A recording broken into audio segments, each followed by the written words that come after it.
भगवान पंढरीनाथाच्या कृपेने साधू संतांच्या आशीर्वादानं आपल्या सर्वांच्या महत् भाग्यानं आपल्या या पुण्य पावन पवित्र तीर्थभूमी श्री क्षेत्र पावनधाम संस्थांवरती श्रीमंत श्री जगद्गुरु तुकोबरायांचा चालू असलेला आपला भव्य दिव्य वैकुंठ गमन सोहळा अर्थात बीज महोत्सव, या बीज महोत्सवाच्या निमित्ताने चालू असलेलं आपलं हे भक्ती अनुष्ठान श्रीमद भागवत कथा ज्ञानयज्ञ सोहळा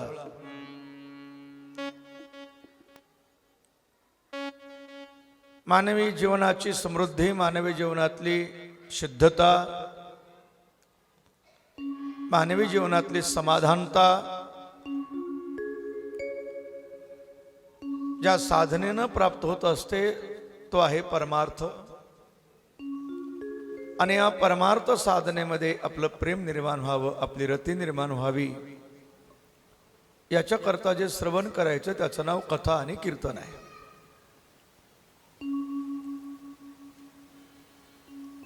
भगवान परमात्म्याची वाङ्मयीन प्रतिकृती म्हणजे श्रीमद भागवत. आपलं मन, आपलं चित्त परमात्मा चरणानुरोगी बनण्याकरता आपल्याला कथा श्रवण करायची आहे. आणि या कथेच्याच चिंतनामध्ये आपण श्री जगद्गुरु तुकोबरायांचं चरित्र पाहत आहोत. संतांचं चरित्र हे आपल्या जीवनाला दिशा देणारे चरित्र असतात. संत चरित्र ही आपलं चारित्र्य सुधारण्याकरता गायची असतात. संत चरित्र ही आपल्या जीवनाला एक वेगळ्या प्रकारची दिशा मिळावी याच्याकरता श्रवण करायची असतात, योग्य दिशा प्राप्त करण्याकरता. म्हणून परमात्म्याची ही पवित्र मंगलमय कथा आपण श्रवण करतोय.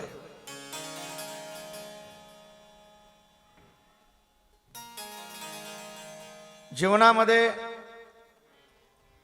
प्रेम आवश्यक आहे, कारण प्रेमाशिवाय समाधान नाही, प्रेमाशिवाय सुख नाही.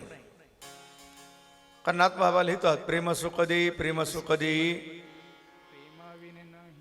प्रेमाविन नाही समाधान. एका जनार्दनी प्रेम अतिगोड, अनुभवी सुरवाड जानतील. जीवन में प्रेम होना बहुत जरूरी है. प्रेम पाहिजे. प्रेमाशिवाय जीवन हे वृक्ष वाळवंट आहे. पण ते प्रेम आपल्याला आनंद कधी देतं की ते ज्ञानाच्या द्वारे केलेलं प्रेम पाहिजे.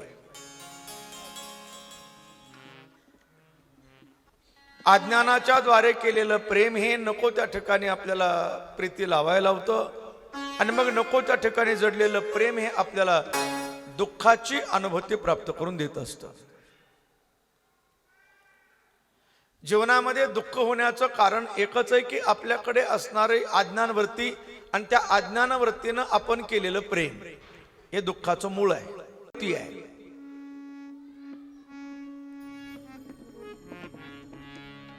आणि ज्या वेळेला आम्हाला संसाराचं ज्ञान होईल त्यावेळेला संसारावर आमचं प्रेम राहणार नाही, संसारात विरक्ती होईल. म्हणजे एक गोष्ट बोलली तर चुकीची होणार नाही. आपल्याला संसार कळते म्हणून आपण करतो का नाही कळत म्हणून करतो, हे गंमत आहे. ज्यांना ज्यांना संसार कळला त्यांनी पुन्हा संसाराचा नाद केला नाही. ठाऊकची आहे संसार दुःखाचा, म्हणून संसाराचं ज्ञान त्यांच्याकडे झालं की हे दुःखरूप संसार आहे. मग त्यांनी संसारावरती प्रेम केलं नाही आणि मग ती माणसं परमार्थ प्रेम निर्माण करतात. आणि जीवनामध्ये आनंद पाहिजे असेल तर परमात्मा प्रेम अत्यावश्यक आहे. परमात्म्यावर प्रेम जडलं पाहिजे. आणि मग परमात्म्याच्या चरणावरती प्रेम निर्माण होण्याकरता आम्हाला कथा ऐकायची आहे. कथा का ऐकायची? संसाराच्या ठिकाणी आमचं जडलेलं चित्त बाजूला काढत ते परमात्म्याकडे आम्हाला लावायचं आहे. आणि याच्याकरता आम्हाला कथा श्रवण करायची आहे. परमात्म्याची ही पवित्र कथा आपल्या जीवनामध्ये मांगल्य प्राप्त करून देत असते आणि अमंगलतेची निवृत्ती करत असते. गोस्वामी लिहितात, मंगल भवन अमंगल हारी प्रभु सुदशरथ अजिर बिहारी. मंगल भवन मंगल हारी प्रभु सुदशरथ अजिर बिहारी. मंगल भुवन अमंगल हारी द्रव सुदशरथ अमीर बिहारी.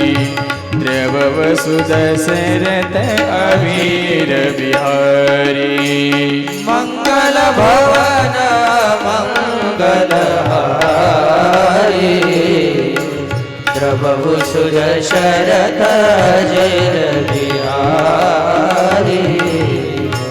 द्रव सुदशरथ अजिर बिहारी. हो मंगल भुवन मंगल हारी द्रव सुदशरथ अबीर बिहारी. राम सिया राम जय जय राम. राम सिया राम जय जय राम.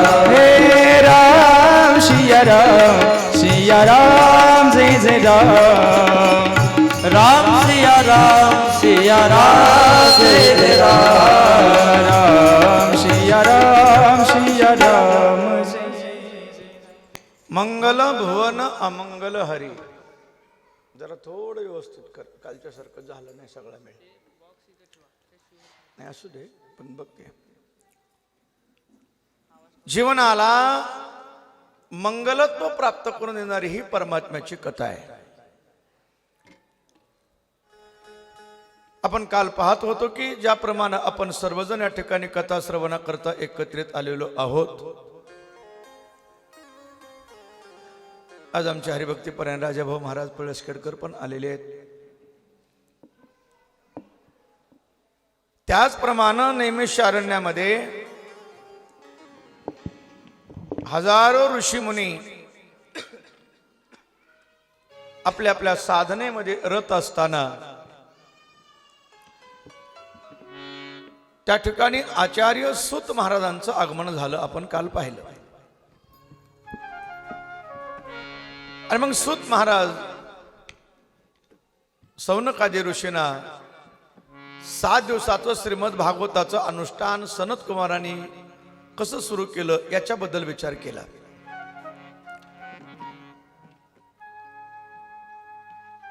सनत कुमार हरिद्वारच्या पवित्र ठिकाणी कथा करण्याकरता व्यासपीठावर विराजमान झालेले आहेत.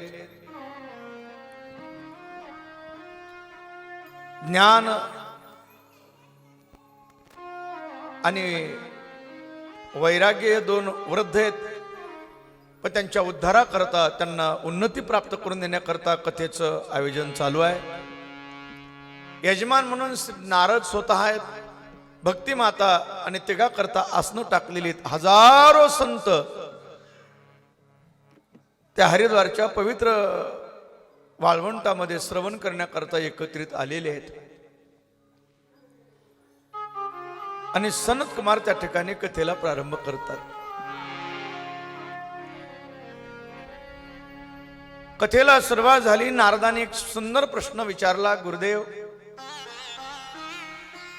माझ्या मनामध्ये एक प्रश्न निर्माण झाला, तेवढा विचारतो, त्याचं उत्तर द्या. आणि मग नारदाने प्रश्न केला, एखाद्या सद्भक्तानं, एखाद्या माळकऱ्यानं, एखाद्या दानशूर व्यक्तीनं, एखाद्या भजन करणाऱ्या माणसानं जर कथा ऐकली तर त्याला मुक्ती मिळेल हे आम्हाला पटतंय.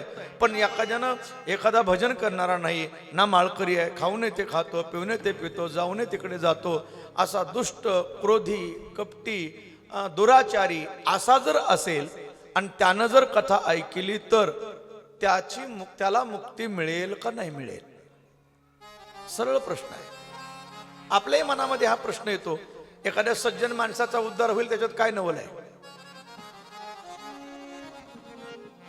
सज्जन माणसाचा उद्धार होण्यामध्ये नवल नाही आहे.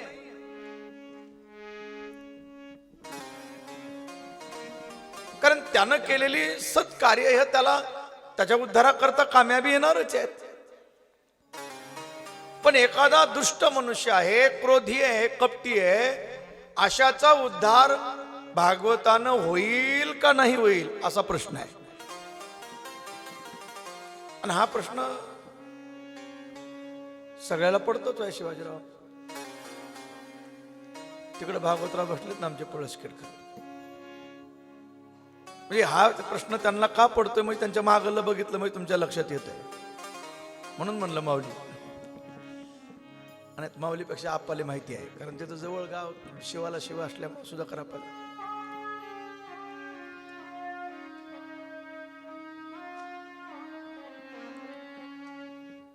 देखो, जीवन में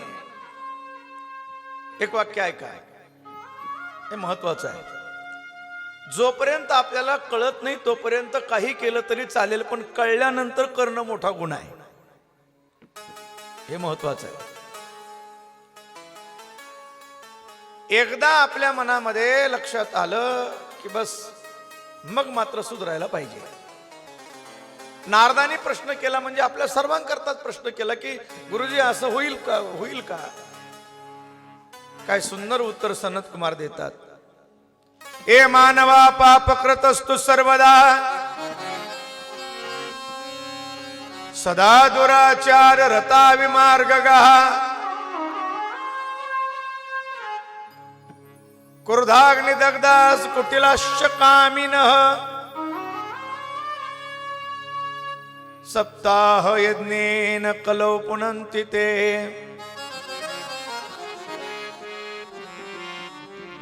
फार सुंदर गोष्ट आहे.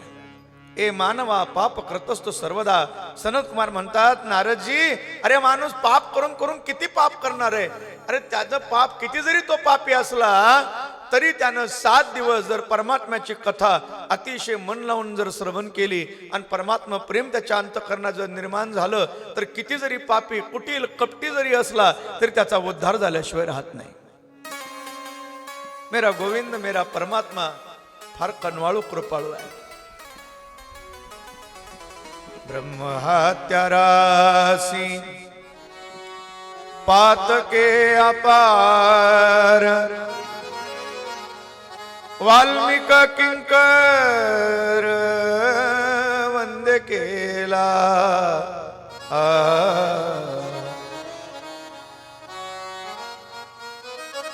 भगवंतानं एकदा अंगीकार केला की बस तो काय परमात्मा त्याचं पाठीमागलं पाहत नाही. तुकोबराने सुद्धा आम्हाला सांगितलंय, मागे गेले ते निदाई झाले आणि पुढे जामीन तुका आहे. बस आपल्याला तर जामीनदार मोठे मिळाले, तुकोबराय जामीनदार आहेत. तुकोबरायासारखा मोठा जामीनदार दुसरा कोण आहे? तुकोबरायाने मागायला विचार करू नका, इथं येण्याच्या आत काय झालंय त्याचा विचार करू नका. आता इथं आलाय ना, बस इथून पुढे मात्र हे करा. मागायला बघून घेतो म्हणले मी. म्हणून किती जरी पापी असेल, दुष्ट दुराचारी असेल, तरी 7 दिवसामध्ये जर त्याच्या मनात परमात्मा प्रेम झालं आणि परमात्म्यानं जर त्याचा अंगीकार केला तर, अंगीकार ज्याचा केला नारायणे, निंदेतेही तेने वंदे केली. परमात्म्याची पूजा करतोय. कारण ब्राह्मण जरी असला तरी तो भक्त असला पाहिजे. अभक्त असला तर तुकोबाराय त्याला जळो म्हणतात. अभक्त ब्राह्मण जळो त्याचे तोंड. त्याचा पुढचा शब्द जरा कडक आहे, मी ते उच्चार करत नाही. कारण महाराजांचे काही काही शब्द महाराजांच्याच मुखात शोभतात, आपला तो अधिकार नाही. आणि म्हणून आत्मदेव त्रिकाल संध्या करणारा ब्राह्मण आहे, त्याची पूजापाठ चालू आहे, भजन चालू आहे, सगळं चालू आहे. पण दुर्दैव वशामध्ये मुलबाळ नाही, मुलगा होत नाही. लग्न होऊन बरेच दिवस झाले, दुःखी आहे. आणि माणसं बरोबर जी जागा दुखणारी तिथं बरोबर बोट दाखवतात. लोकांनी त्याला ऐकू येईल असं बोलावं, निपुत्रिक आहे, याला मुलबाळ होत नाही, पापी आहे असं बोलावं. आणि दुर्दैवानं त्याच्याकडे एक गाय आहे आणि त्या गायीलाही काही होत नाही. लोकांना बोलायला संधी मिळाली, काय पापी मनुष्य हो, निपुत्रिक आहे, याच्या घरामध्ये गायही व्यायली जात नाही. आणि दुर्दैवाचं परिसीमा अशी झाली की त्याच्या दारावरली तुळसही वाळून गेली. मग तर लोकांनी टोचून बोलायला सुरुवात केलं, याला ऐकू येईल असं. बघा पापी आला, सकाळी सकाळी याचं तोंड बघू नये, निपुत्रिक आहे. आणि लोकांनी ज्यावेळेला असे बाण मारावेत शब्दरूपी, ते याच्या अंगाला टोचायचे महाराज. खूप वेदना व्हायच्या त्याला, एकांतात रडावं. का बरं माझं नशीब असं आहे, मी त्रिकाल संध्या करतो, भजन करतो, पूजन करतो, मी एवढा परमार्थ करतो आणि माझ्याच वाट्याला असं का, असं आपल्याला बी वाटतं. देखो लेकिन समज लो बात, आम्ही परमार्थ करतो हे मान्य आहे, पण मागलं केलेलं कुणी फेडायचं. भोगे जाणे जे केले पूर्वजन्मी, ते पुण्याला एक हॉटेल होतं म्हणे, ते हॉटेल टाकलं. त्या हॉटेल मालकानं बाहेर बोर्ड लावला होता, तुम्हाला काय जेवायचे ते जेवा, पैशाची काळजी करायची नाही, पैसे तुमची पोरं देतील, असं बोर्ड. जेवण तुम्ही करायचं, पैसे तुमचे पोरं देतील. आता असलं हॉटेल बघितल्यावर काय माणसं कमी खाणार आहेत का भाऊसाहेब? गर्दी पडली ना. बाहेर निघायला रस्ता तिकडून होता, इकडून माणसाला प्रवेश. बाहेर जाताना त्यांच्या हातावर बिल यायचं. ते म्हणायचे कमाल आहे, आम्ही बोर्ड वाचलाय राव, जेवण करा आणि काय जेवायचे तेवढं जेव्हा, पैसे तुमची पोरं देतील, तुम्ही आम्हाला बिल देताय. त्याने सांगितलं हे बिल तुमचं नाही, तुमचा बाप इथं जेवून गेलाय त्याचं द्या. तुमची पोरं देतील पण तुमचा बाप इथं जेवलाय त्याचं द्या ना.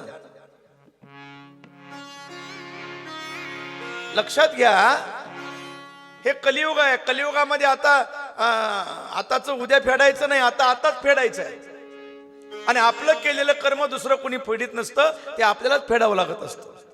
केले कर्म झाले तेची भोग आले, उपजले मेले ऐसे किती.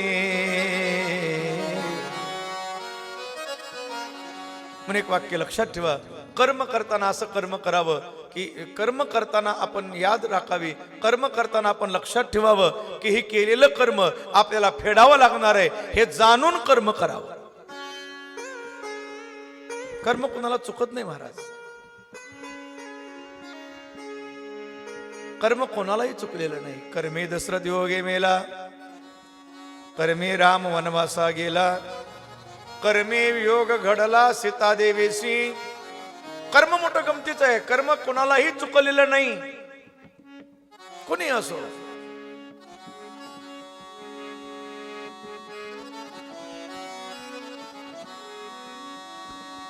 सीता मातेला गर्भवासामध्ये असताना वियोग का घडला याची कल्पना आपल्याला आहे.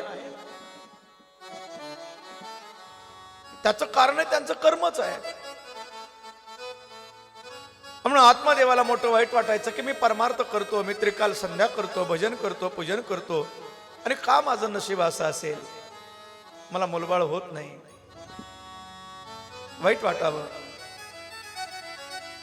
आणि एक दिवस या दुष्ट लोकांचं बोलणं त्यानं ऐकलं. निपुत्रिक आहे, याचं सकाळी तोंड बघू नये असे दुष्ट माणसं बोलत होते. आणि त्या बोलण्याने याला अतिशय वेदना झाल्या. आणि वेदना झाल्यामुळे त्यानं मनामध्ये निश्चय केला की आपल्याला जगायचं नाही, आता आपल्याला देह समर्पित करायचा, आत्महत्या करायची.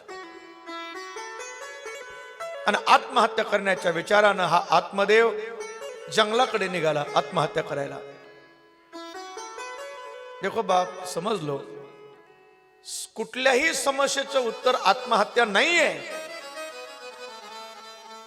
आणि आजकाल तर जेवायला मिळत नाही म्हणून आत्महत्या करण्याची वेळ कोणावरच नाही. माणसं आत्महत्या का करतात हा मोठा प्रश्न आहे. एक काळ होता की त्या काळामध्ये जेवायला मिळत नव्हतं. आणि जरी जेवायला मिळत नसलं तरी माणसं एवढी मनानं श्रीमंत होती, प्रसंग पडला तर तरवाट्याची भाजी खात होती, प्रसंग पडला तर आंबाड्याची भाजी खात होती, पण आत्महत्या करत नव्हती, एवढी श्रीमंत होती. आज अशी वेळ कुणावर नाही.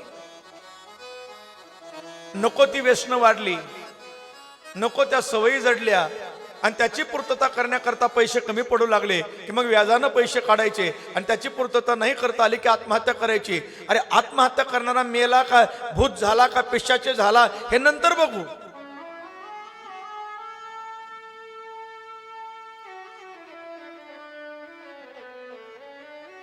पण महाराज, ज्या कुटुंबातली व्यक्ती आत्महत्या करते त्या कुटुंबाची दशा जरा बघा. त्याची पत्नी असेल, तिनं आयुष्य पांढरं कपाळ घेऊन कसं काढावं. लेकरं असतील तर त्या लेकरांनी बाबा म्हणून कुणाला बघावं. एक काळ असा होता की 25 गावामध्ये एखादी बाल विधवा पाहायला मिळायची. आज काय परिस्थिती आहे. त्या राहिलेल्या माणसाला रोज मरण आहे, रोज मृत्यू आहे. गेला तो भूत झाला का, पिशाच झाला का, त्याचं ते काय झाला तो झाला. पण जी माणसं पाठीमागे राहतात त्यांना रोज रोज मरणाला सामोरं जावं लागतं. पण आत्महत्या कुठल्याच समस्येचं उत्तर नाही. पण हा आत्मदेव आत्महत्या करण्याकरता निघाला. आणि रस्त्यानं जात असताना एक सिद्ध महात्मा एका वटवृक्षाखाली आपले साधना करत बसले होते, आणि त्या समोरून तो आत्मदेव चाललेला आहे. त्या महात्म्यानं पाहिलं, कोणीतरी ब्राह्मण दिसतोय चाललेला आहे. हाक मारली, ओ ब्राह्मण देवा, किधर जा रहे हो, जंगल में, इधर रस्ता नहीं है. त्या महात्म्याचा आवाज आला आणि त्या आत्मदेवानं पाहिलं. तो आत्मदेव त्या महात्म्याकडे गेला, बोले महात्माजी, मी आत्महत्या करण्याकरता चाललो आहे. महात्म्याला मोठा धक्का बसला. कमाल आहे, अरे तो आत्महत्या करतो. एवढा अनमोल किमतीचा तुला देह मिळाला आणि आत्महत्या करायची वेळ, कल्पना आहे तुला. हा देह पुन्हा पुन्हा नाही मिळत. मिळाला हे मोठं भाग्य आहे. बडभागी मनुष्य तनु पावा, बडभाग मनुष्य तनु पाया, बडभागी मनुष्य तनु पावा, बडभाग मनुष्य तनु पाया. सुर दुर्लभ ग्रंथ न गावा, सुर दुर्लभ ग्रंथ न गावा, सुर दुर्लभ ग्रंथ न गावा, सुर दुर्लभ ग्रंथ न गावा.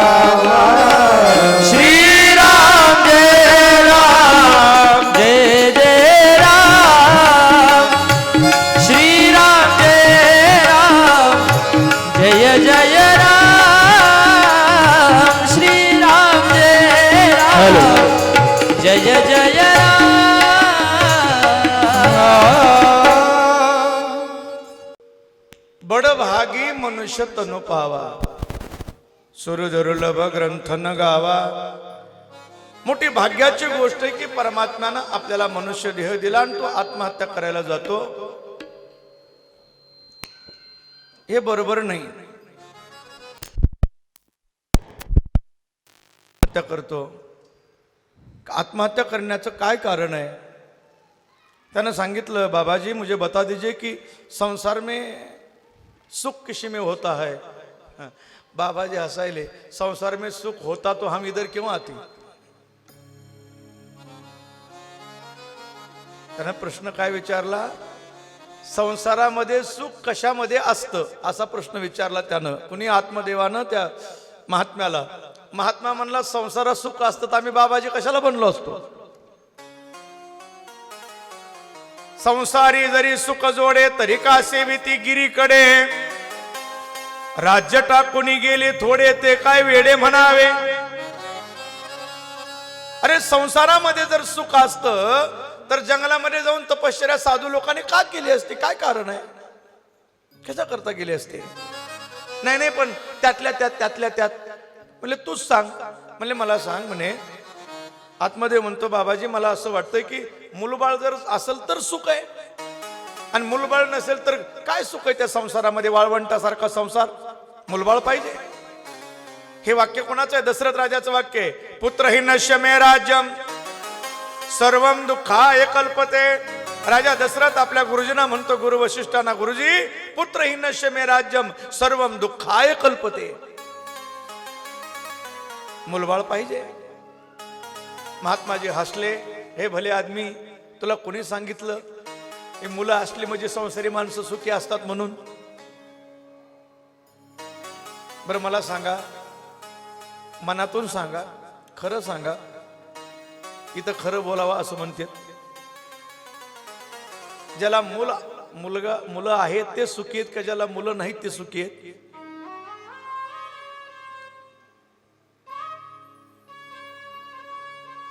मी काय विचारलंय सुरोशी मामा, ज्याला मुलं आहेत ते सुखी आहेत का मुलं नाहीत ते सुखी आहेत।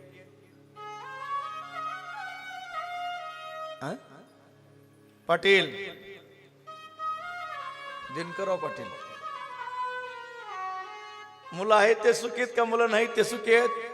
कोणीच बोलत नाही, क्या बात आहे। राजाभाऊ महाराजाला विचारू,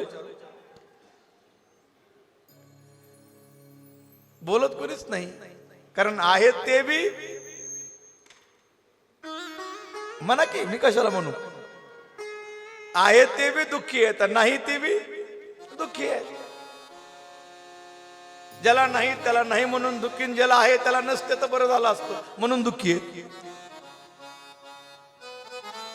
त्या महात्म्यानं सांगितलं, अरे भगवंताची तुझ्यावर विशेष कृपा आहे, तुला मुलबाळ नाही, अरे बस झंझट खतम, परमार्थ करावा आहे ती संपत्ती दान धर्म करत राहावं आणि मुक्ती कशी मिळेल, मोक्ष कसा मिळेल याचा विचार करावा आणि जीवन मुक्त होऊन जावं, बस झंझट खतम, का मुलाची अभिलाषा करतो।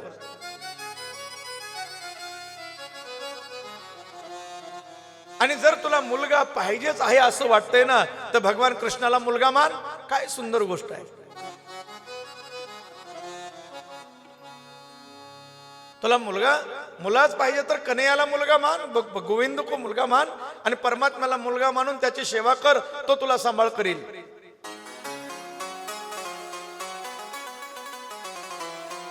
देखो कलियुग में घटना बहुत घटी ऐसी है, मथुरेमध्ये एक पंडित जी होते, हे सत्य घटना आहे। त्यांना लेकरूबाळ नव्हतं, मुलबाळ नव्हतं आणि ते संपत्ती होती, सगळं होतं पण मुलबाळ नव्हतं। अन्नदान चालू आहे, सगळं चालू त्यांचं। मग जवळचे सख्खे सोयरे यायचे, म्हणायचे अरे कोणातरी मुलाला दत्तक घे। त्यांनी सांगायचं माझा मुलगा कन्हैया आहे, माझा गोविंद मुलगा आहे, माझा कृष्ण मुलगा आहे। गावातले लोक म्हणायचे कमाल आहे तुझ्या, अरे कृष्ण मुलगा तू मानतोस हे सगळं खरंय, पण तुझा अंतविधी कोण करणार, तुला पाणी कोण पाजणार, तुझी संपत्ती आहे सगळ्या गोष्टीत, एखाद्या मुलाला दत्तक घे, तुला आवडेल ते। त्यानं सांगितलं मला मुलगा दत्तक घेण्याची गरज नाही, माझा मुलगा माझा भगवान आहे, माझा कृष्ण माझा मुलगा आहे, तोच माझं सगळं करील। पत्नी गेली, एकटा राहिला आणि रोज परमात्म्याचं चिंतन ध्यान चालू आहे आणि देह सुटला महाराज। देह सुटल्यानंतर सगळ्याला आश्चर्य वाटलं की आता कोण यांचा विधी करणार, आणि आश्चर्याची गोष्ट झाली, एक मुलगा त्या ठिकाणी उपस्थित झाला आणि त्या मुलानं सगळ्याला सांगितलं सगळे बाजूला सरका, यांचा विधी मी करणार आहे कारण हे माझे बाबा आहेत। त्या मुलानं सगळा विधी केला आणि मग विधी केल्यानंतर ही सगळी माणसं ज्यावेळेला आपापल्या घरी गेली आणि स्नान करून दर्शना करता भगवान कृष्ण कन्हैयाच्या मंदिरामध्ये गेली तर भगवान परमात्म्याचा पितांबर आणि जानवं ओलं झालेलं होतं. आणि मग सगळ्याच्या लक्षात आलं की हाच कृष्ण भगवान विधी करण्याकरता आला होता. ही सत्य घटना आता घडलेली आहे, कलियुगातली आहे. मला विस्तार करायचा नाही कारण मला तुकोबारांचं चरित्र पाहिजे पुढं. आणि तुकोबारांच्या चरित्रामध्ये ही घटना आहे, आता मी बोलणारच आहे.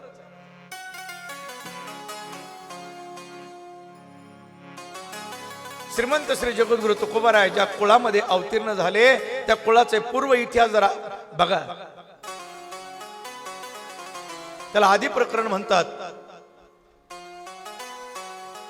तुकोबारायांच्या घराण्यामध्ये जे मूळ पुरुष आहेत आणि त्या मूळ पुरुषांचं नाव आहे विश्वंभर बाबा. महिपती महाराजांच्या ओव्या काही फार सुंदर आहेत. विश्वंभर बाबा भक्तराज होता तुकयाचा पूर्वज, ज्याच्या भक्तिस्तव गरुड ध्वज आले सहज निज प्रीती. विश्वंभर बाबा भक्तराज, भक्तवीर भक्तराज ह्या पदव्या कुणालाही नसतात महाराज. तुकोबारायांचे पूर्वज विश्वंभर बाबा भक्तराज आहेत. भक्तातले राजे आहेत. काय भक्ती विश्वंभर बाबाची होती? विश्वंभर बाबाला त्यांच्या आईनं आपल्या कुळाच्या परंपरेची जाणीव करून दिली. कारण आईचं कर्तव्य असतं, आईवडिलांचं काम असतं की आपल्या लेकराला कुळाची परंपरा सांगितली पाहिजे. हे आईवडिलाचं काम आहे. आईनं सांगितलं बेटा तुला पंढरपूरची वारी केली पाहिजे. नाही का? कारण पंढरपूरच्या वारीची परंपरा आपली आहे. तुझे वडिले वडील निर्धारी केलीशे पंढरीशी वारी. महिपती बाबाच्या ओव्या. मग किती वर्ष अगोदर पंढरपूरची वारी तुकोबारायांच्या कुळामध्ये चालली होती देव जाणे. तुझे वडिलो वडील निर्धारी केलीशे पंढरीशी वारी. पंढरपूरची वारी आपल्या वाडवडिलांनी केली आहे, तुला पंढरपूरची वारी चालू केली पाहिजे. म्हणून लक्षात ठेवा, आपल्याला जन्म मरण वारावं असं जर वाटत असल तर पंढरपूरची वारी केली पाहिजे. महिन्याला नाही जमलं तर कमीत कमी 4 वाऱ्या सांगितल्या. चैत्र, माघ, आषाढ आणि कार्तिक. पुन्हा सूट दिली 4 वाऱ्या. कारण माणसं अशीत महाराज कशात मी सूट काढाय बघते, सवलत पाहिजे ना. कुणीतरी संतांना प्रार्थना केली, महाराज 4 वाऱ्या जरा जास्तच होत्यात, कामाचा व्याप असतं, येणं होत नाही, जरा काही सवड शास्त्र द्या की. आणि मग संतांनी सवड दिली कमीत कमी 2, आषाढी आणि कार्तिकी. आषाढी कार्तिकी विसरू नका मज, सांगत से गुज पांडुरंग. परमात्मा आपल्या मनातलं गुह्य सांगतोय की आषाढी कार्तिकेला मला विसरू नका. बस कमीत कमी आषाढी आणि कार्तिकीच्या वाऱ्या करा. मग एवढ्या 2 तरी कमीत कमी 2 तरी होतील का नाही? होत्यात का नाही? हो म्हणा की. 2 सुद्धा नाही तर मग आषाढी तरी कमीत कमी. पंढरपूरची वारी ही आपले जन्म मरण वारीत असते. आणि विश्वंभर बाबाच्या आईने सांगितलं की आपल्या घराण्यामध्ये पंढरपूरची वारी आली. तुकोबाऱ्या सुद्धा म्हणतात ना, काय म्हणतात? पंढरीची वारी आहे माझे घरी, पंढरीची वारी आहे माझे घरी, पंढरीची वारी आहे माझे घरी, पंढरीची वारी आहे माझे घरी, पंढरीची वारी आहे माझे घरी, पंढरीची वारी आहे माझे घरी, पंढरीची वारी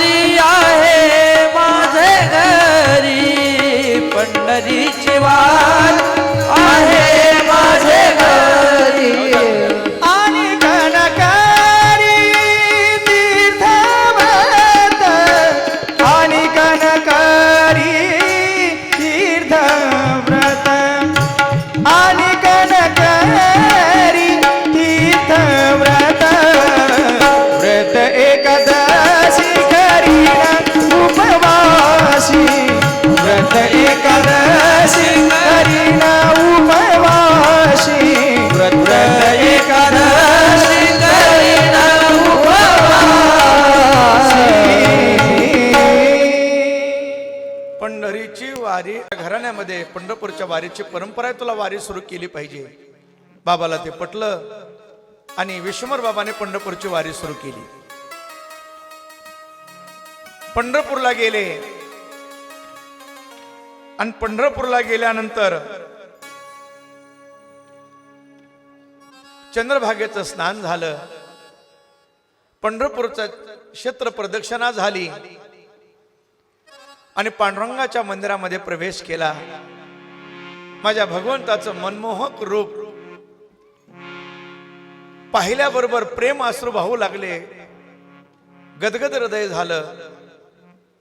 परमात्म्यासमोर पाहिल्यानंतर भाव प्रगट झाले, अष्टसात्विक भाव जागे झाले आणि परमात्म्यालाही वाटलं की माझा भक्त आला. परमात्म्यानं आलिंगन दिलं आणि मग परमात्म्याचं दर्शन झाल्यानंतर वारी करून वापस येताना पंढरपुरातून मन निघाना. कारण निघल कसं महाराज, कारण पांडुरंग परमात्मा असा आहे की तो पाहिल्याबरोबर मनाला वेध लावतो आणि तिथून मन एकदा का परमात्म्याकडे मन लागलं की परमात्म्यापासून मन बाजूला निघत नाही. म्हणून तर महाराजांनी एका ठिकाणी रूपक केलंय की पांडुरंग परमात्मा आहे ना, तो मोठा गमतीचं भूत आहे म्हणले, भूत. आणि ते भूत पंढरीचे भूत मोठे पंढरीचे भूत मोठे, पंढरीचे भूत मोठे, पंढरीचे भूत मोठे, पंढरीचे भूत मोठे, पंढरीचे भूत मोठे, पंढरीचे भूत मोठे, पंढरीचे भूत मोठे. आल्या गेल्या झडपी वाटे, आल्या गेल्या झडपी वाटे, बहुकेसरीचे रान, बहुकेसरीचे रान, बहुकेसरीचे रान. आल्या गेल्या झडपी वाटे, आल्या गेल्या झडपी वाटे, गेलेचे रान, बहुकेसरीचे रान, बहुकेसरीचे रान.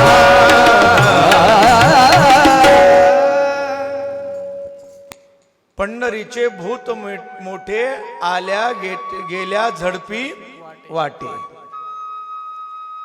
पंढरपूरचं भूत एकदा माग लागलं की ते कोणाला सोडत नाही.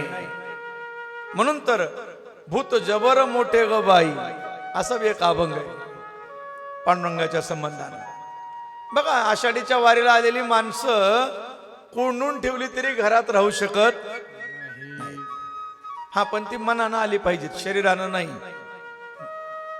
नाही ते काय काय माणसं वारीला येतात पण शरीर तिकडं असतं आणि मन इकडं असतं. ती का वारी होते का महाराज?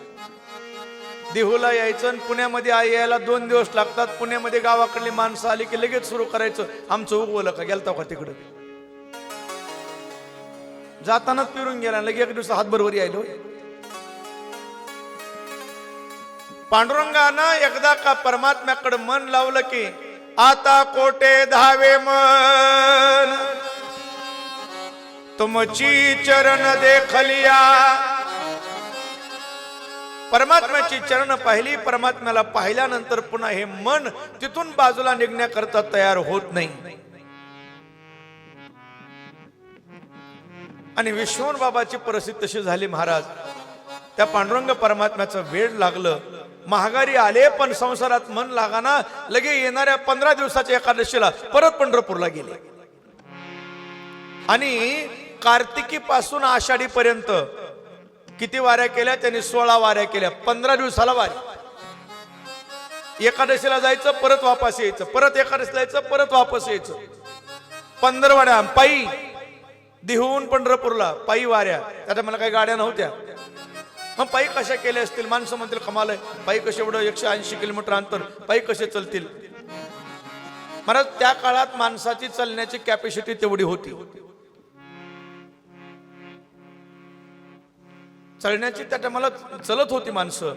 15 दिवसाला वारी केली आणि 16 वाऱ्या केल्यामुळे, कारण महिपती बाबाची ओवी तशी, कार्तिक मासासाठी जाणे, ज्येष्ठ मासापर्यंत येणे आणि 16 येरझारा करून रूप सगुण पाहिले, अशी ओवी आहे. 16 येरझारा म्हणजे 16 वाऱ्या केल्या आणि 16 वाऱ्या केल्यानंतर परमात्म्याचं सगुण रूपाचं दर्शन झालं विश्वंभर बाबाला. भगवान परमात्मा सेवेनं ऋणी झाला. भगवान सेवा ऋणी होतो. आणि विश्वंभर बाबा ज्या वेळेला वारीला परत आले त्यावेळेला भगवंतानं मान खाली घातली, महाराज तुमच्या सेवेचं माझ्यावर ओझं झालंय.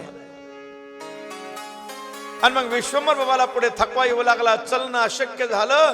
भगवंतानं सांगितलं काळजी करू नका, आता तुम्हाला पंढरपूरला येण्याची गरज नाही, तर मीच देहूला येतो. हे तुकोबऱ्यांच्या आधीचा प्रसंग आहे सगळा. मग कुठल्याही कुळामध्ये भक्त जन्माला थोडाच येत असतो. त्याला पिढ्यान पिढ्या सेवा करावी लागते, परमार्थ करावा लागतो, वाऱ्या कराव्या लागतात, चिंतन करावं लागतं. तुकोबऱ्यांच्या किती पिढ्या जरा कल्पना करा. आणि मग तुकोबऱ्या जन्माला आले. विश्वंभर बाबांनी वाऱ्या केल्या, भगवान परमात्मा प्रसन्न झाले आणि स्वतः भगवान बोलतात, म्हणे रे विश्वंभर सखया,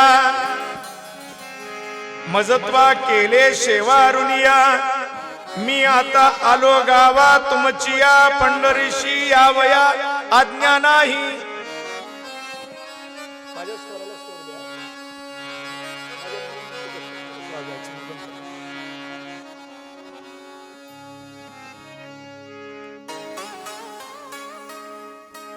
भगवान परमात्मा विश्वंभर बाबाला म्हणतो, म्हण रे विश्वंभर सखया. कशी भक्ती केली असेल, कशा वाऱ्या केल्या असतील महाराज, की 15 वाऱ्या झाल्या आणि 16व्या वाऱ्याला 16वी वारी पूर्ण झाल्यानंतर जगाच्या मालकानं सखा म्हणावं.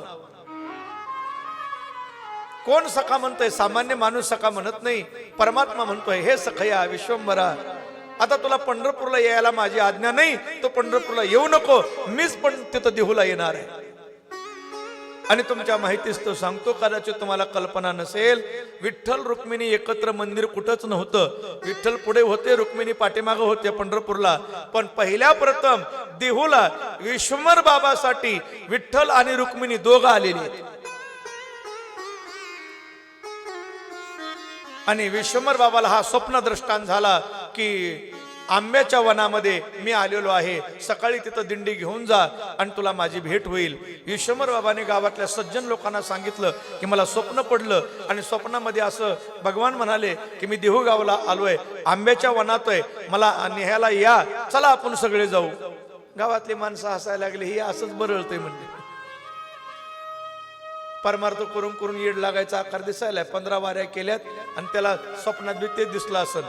पण काही सज्जन माणसं असतात की अरे म्हणले बोलतेत तर आपण जाऊया ना, काय फरक पडायला. मग हातच्या काकणाला आरसा कशाला, म्हणले चला. आणि सगळी सात्विक मंडळी दिंडी घेऊन आंब्याच्या वनामध्ये आली. आजही आंबराई आहे तिथं देहूच्या जवळ, आता बिल्डिंग होऊ लागल्यात. आणि त्या आंब्याच्या वनामध्ये आल्यानंतर कुठे आहे भगवान, कुठे भगवान, आणि तिथून सुगंध येऊ लागला. मस्त अष्टगंधाचा सुगंध आहे, बुक्का आहे, सगळा सुगंध दरवळतोय. सात्विक भाव त्या ठिकाणी जागे होतात. आणि मग विश्वंभर बाबाने सांगितलं की इथं आपण माती उकरू आणि इथं पाहूया काय होतंय का ते. पण तेवढ्यात आकाशवाणी झाली, शस्त्र लावू नका, हाताने माती काढा. आणि काय आश्चर्य महाराज, माती उकरल्यानंतर मस्त तुळशीच्या माळा निघू लागल्या, फुलं निघू लागली, अष्टगंध, बुक्का, आणि साक्षात भगवान परमात्म्याचा विग्रह रूप मूर्ती विठ्ठल रुक्मिणी सहित देहू गावामध्ये आंब्याच्या वनामध्ये प्रकट झाली. बोलिय पांडुरंग भगवान की जय. भगवान परमात्मा त्या ठिकाणी प्रगट झाले आंब्याच्या वनात. आणि मग भजन गात वाजत गाजत मिरवणूक काढली. मूर्तीची स्थापना झाली विश्वंभर बाबाच्या काळात विठ्ठल रुक्मिणीची, आणि सेवेला सुरुवात झाली. विश्वंभर बाबा थकले, जाण्याची वेळ आली. भगवान परमात्मा विमान घेऊन आले. विश्वंभर बाबा देह सोडत असताना परमात्म्याला प्रार्थना केली की हे भगवान, तुझी सेवा माझ्या कुळामध्ये हमेशा घडली पाहिजे असा मला वर द्या, की माझ्या पोटी येणाऱ्या संतान करून यांच्याकडून तुझी सेवा खंडित झाली नाही पाहिजे. भगवंताने वर दिला की ती जिम्मेदारी माझी, मी तुझ्या कुळातल्या मुलांकडून माझी सेवा करून घेईन. विश्वंभर बाबा गेले आणि मग त्यांची 2 मुलं हरी आणि मुकुंदा. हरी आणि मुकुंदा 2 मुलं आहेत.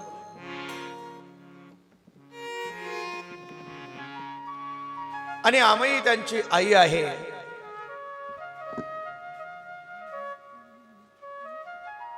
हरी आणि मुकुंदा आणि आम्ही मात्र परमात्म्याची सेवा करण्याकरता देहूगावला थांबल्या. आता ऐका, मला जे सांगायचे ते इथे आहे आपल्या चाललेल्या विषयाला धरून. पण हे सांगत असताना पाठीमागलं चरित्र राहू नये म्हणून मी तो भाग तुमच्या समोर मांडला, तुकोबारायांच्या चरित्रातला.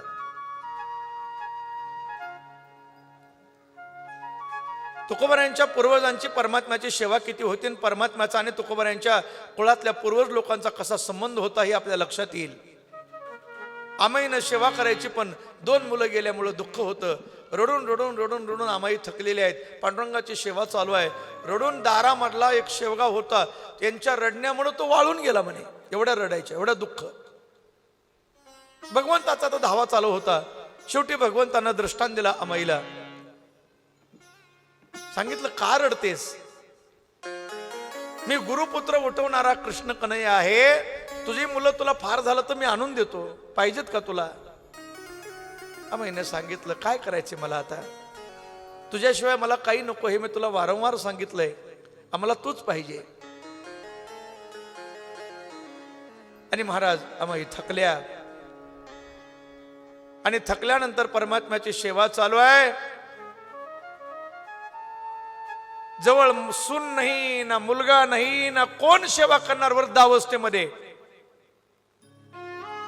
हातानं पाणी घेता येणार, जेवण बनवता येणार, शरीर थकलं, कोण सेवा करायला? काय महाराज भक्ती असल, काय परमात्मा, काय परमात्म्यावर यांची सेवा आणि भक्ती असल की जगाच्या मालकाला करमलं नाही. त्याने आईसाहेबाला सांगितलं, अरे आपल्याला आमाईचा मुलगा आणि सून म्हणून गेलं पाहिजे सेवा करण्याकरता, कारण आता त्या थकल्यात, त्यांना आपली गरज आहे. म्हणून भगवान परमात्मा मुलगा म्हणून आले आणि रुक्मिणी सून झाली.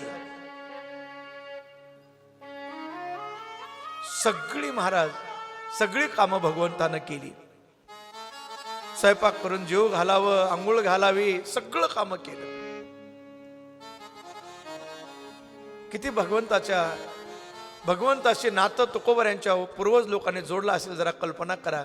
इथं आम्हाला देवाचं स्वप्न पडणार, जन्मच्या जन्म गेले तरी, माळा गुळगुळीत झाल्या, टाळ किलोवरले छटाकोर आली तरी देव आम्हाला दिसाना.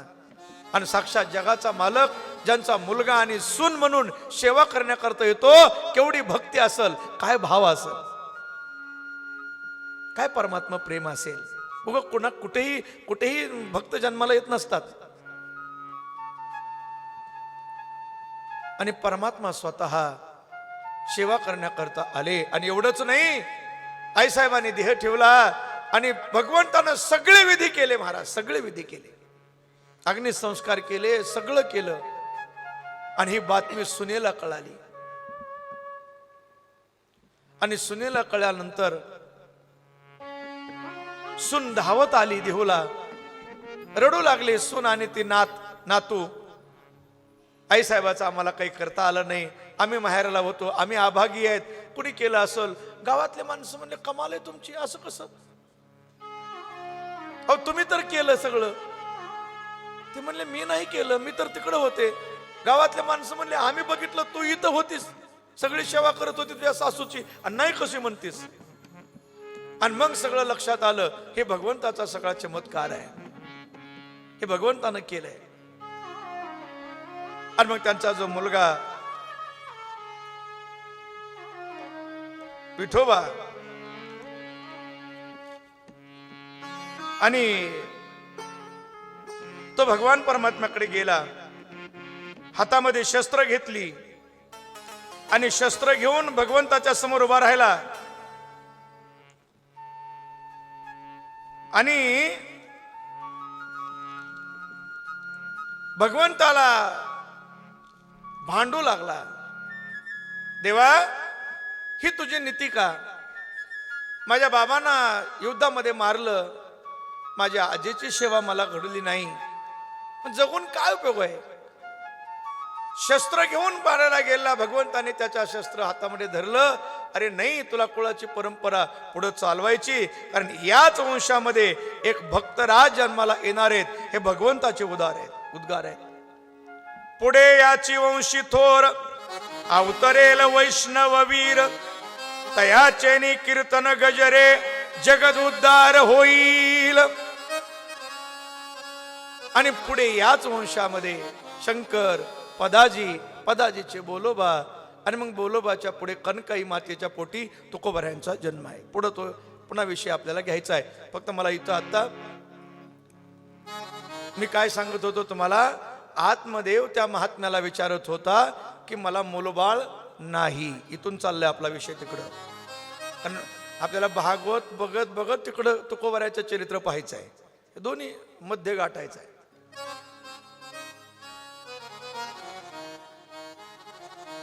आणि मग त्या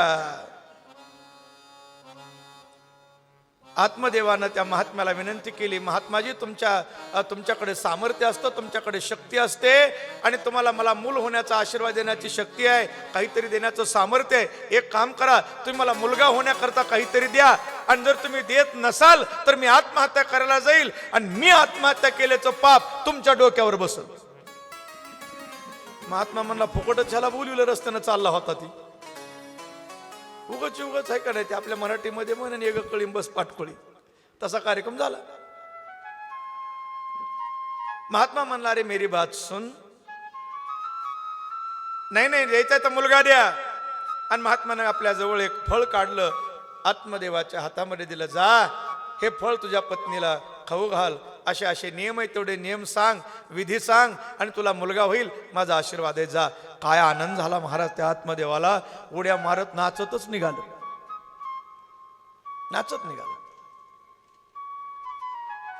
घरी आला, आपल्या पत्नीला सांगितलं, हे बा आज आनंदाची गोष्ट आहे, महात्मा प्रसन्न झाले, महात्म्यानं फळ दिलंय, आपल्याला मुलगा होईल, आता चिंता करायचं, आनंदानं सांगूला. आणि आपल्या पत्नीला फळ दिलं, हे फळ का? अशा नियमाचं पालन कर, नक्की आपल्याला मुलगा होईल. कारण महात्म्याचा आशीर्वाद खोटा थोडाच आहे, खोटा होत नाही. पण हे नियम पालन कर. हा, तिनं ते सगळं ऐकलं. आत्मदेव देवपूजा करण्याकरता मंदिरामध्ये गेला, आणि त्याची पत्नीनं, त्या पत्नीचं नाव काय होतं?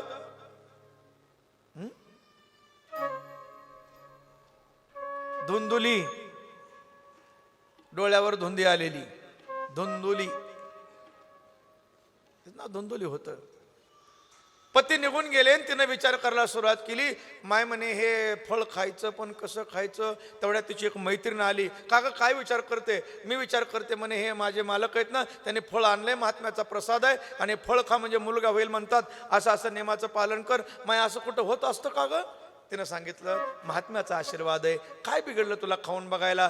महात्मे सामर्थ्यवान असतात, त्यांच्याकडे शक्ती असते, आणि महात्म्यानं आशीर्वाद दिला असेल, हे फळ दिलं असेल तर नक्की होईल. विश्वास ठेवा आणि खा, कारण विश्वास पाहिजे. मागच्या वर्षी मी तुम्हाला सांगितलं होतं, आपले दिलीपराव होते का? झाले नाहीत. देशमुख पंचाळ गुरुजींचे मित्र गुरुजी आलेत, पण दिलीपराव नाहीत. त्यांच्या मुलीचा आपल्या तुकोबऱ्यांचा दृष्टांत आहे. त्यांच्या मुलीच्या संदर्भात मला त्याची जास्त मी तशा गोष्टीची प्रसिद्धी करत नाही. पण इथं तुकोबऱ्याला त्याने प्रार्थना केली, भगवंताला ती प्रार्थना ऐकावं लागली. महात्म्याचा आशीर्वाद फलद्रूप होत असतो, तो खा. ती म्हणली, माय तू म्हणतीस तर खाते, पण मी असं ऐकलंय की गरोदर राहिल्यानंतर मग पुन्हा गरम वगैरे खाता येत नाही. ते म्हणले, काय फरक पडला तुला 6 महिने नाही गरम खाल्लंस तर?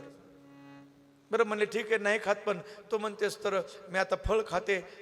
ठीक आहे, पण मी असं ऐकलेलं आहे की गरोदरपणामध्ये प्रचंड वेदना होतात, दुःख होतं म्हणे, प्रसूतीची वेदना भयानक असतात. त्यानं सांगितलं मग वेदना तर होतातच, मग आई म्हणून घेणं काय सोपं आहे का? प्रत्येक स्त्री आई नसते, तिला आई होण्याकरता मुलाला जन्माला घालावं लागतं, आणि मुलाला जन्माला घालणं तेवढं सोपं नाही. प्रसूतीच्या वेदना जिला मूलबाळ नाही तिला कळत नसतात, तिला आई व्हावं लागतं. ही ज्ञानोबरांची भाषा आहे, मी बोलत नाही. आई झाल्याशिवाय कळल कसं? वेदना तर असतात, पण आई म्हणून घेणं काय सोपं थोडंच आहे, त्या सहन करावं लागतं. काय एवढं काही नसतं, सहन कर. ती बरं तू म्हणतीस तर मी सहन बी करील, खाते म्हणे फळ, पण मी असं ऐकले की गरोदरपणामध्ये सर सर सर सर चालता येत नाही. तिची मैत्रीण म्हणली अगं तुला काय रेस लावायची का, कुठं पळायला का, स्पर्धेत भाग घ्यायचा का, सर सर कशाला चालायचे, हळूहळू चालायचं. ते म्हणले अगं पण काम कसे करायचे? अगं काम करायला काय, ननंदला बोलून घे, ननंद काम करील, जाताना तिला एक साडी नेसवायची, बस बात खतम. ते म्हणली माझ्या ननंदला मी बोलविलं असतं, पण तुला माहित नाही माझी ननंद लई चुट्टी आहे, हात साफ करील सगळा करा.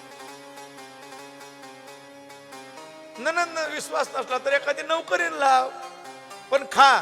माहित तो म्हणतेस तर खातेच, पण कामाचं होईल, पण मला सरसर चालायचंच अवघड. पण चालायचं कशाला सरसर? माय म्हणली घराला आग लागली पळायची वेळ आली तर.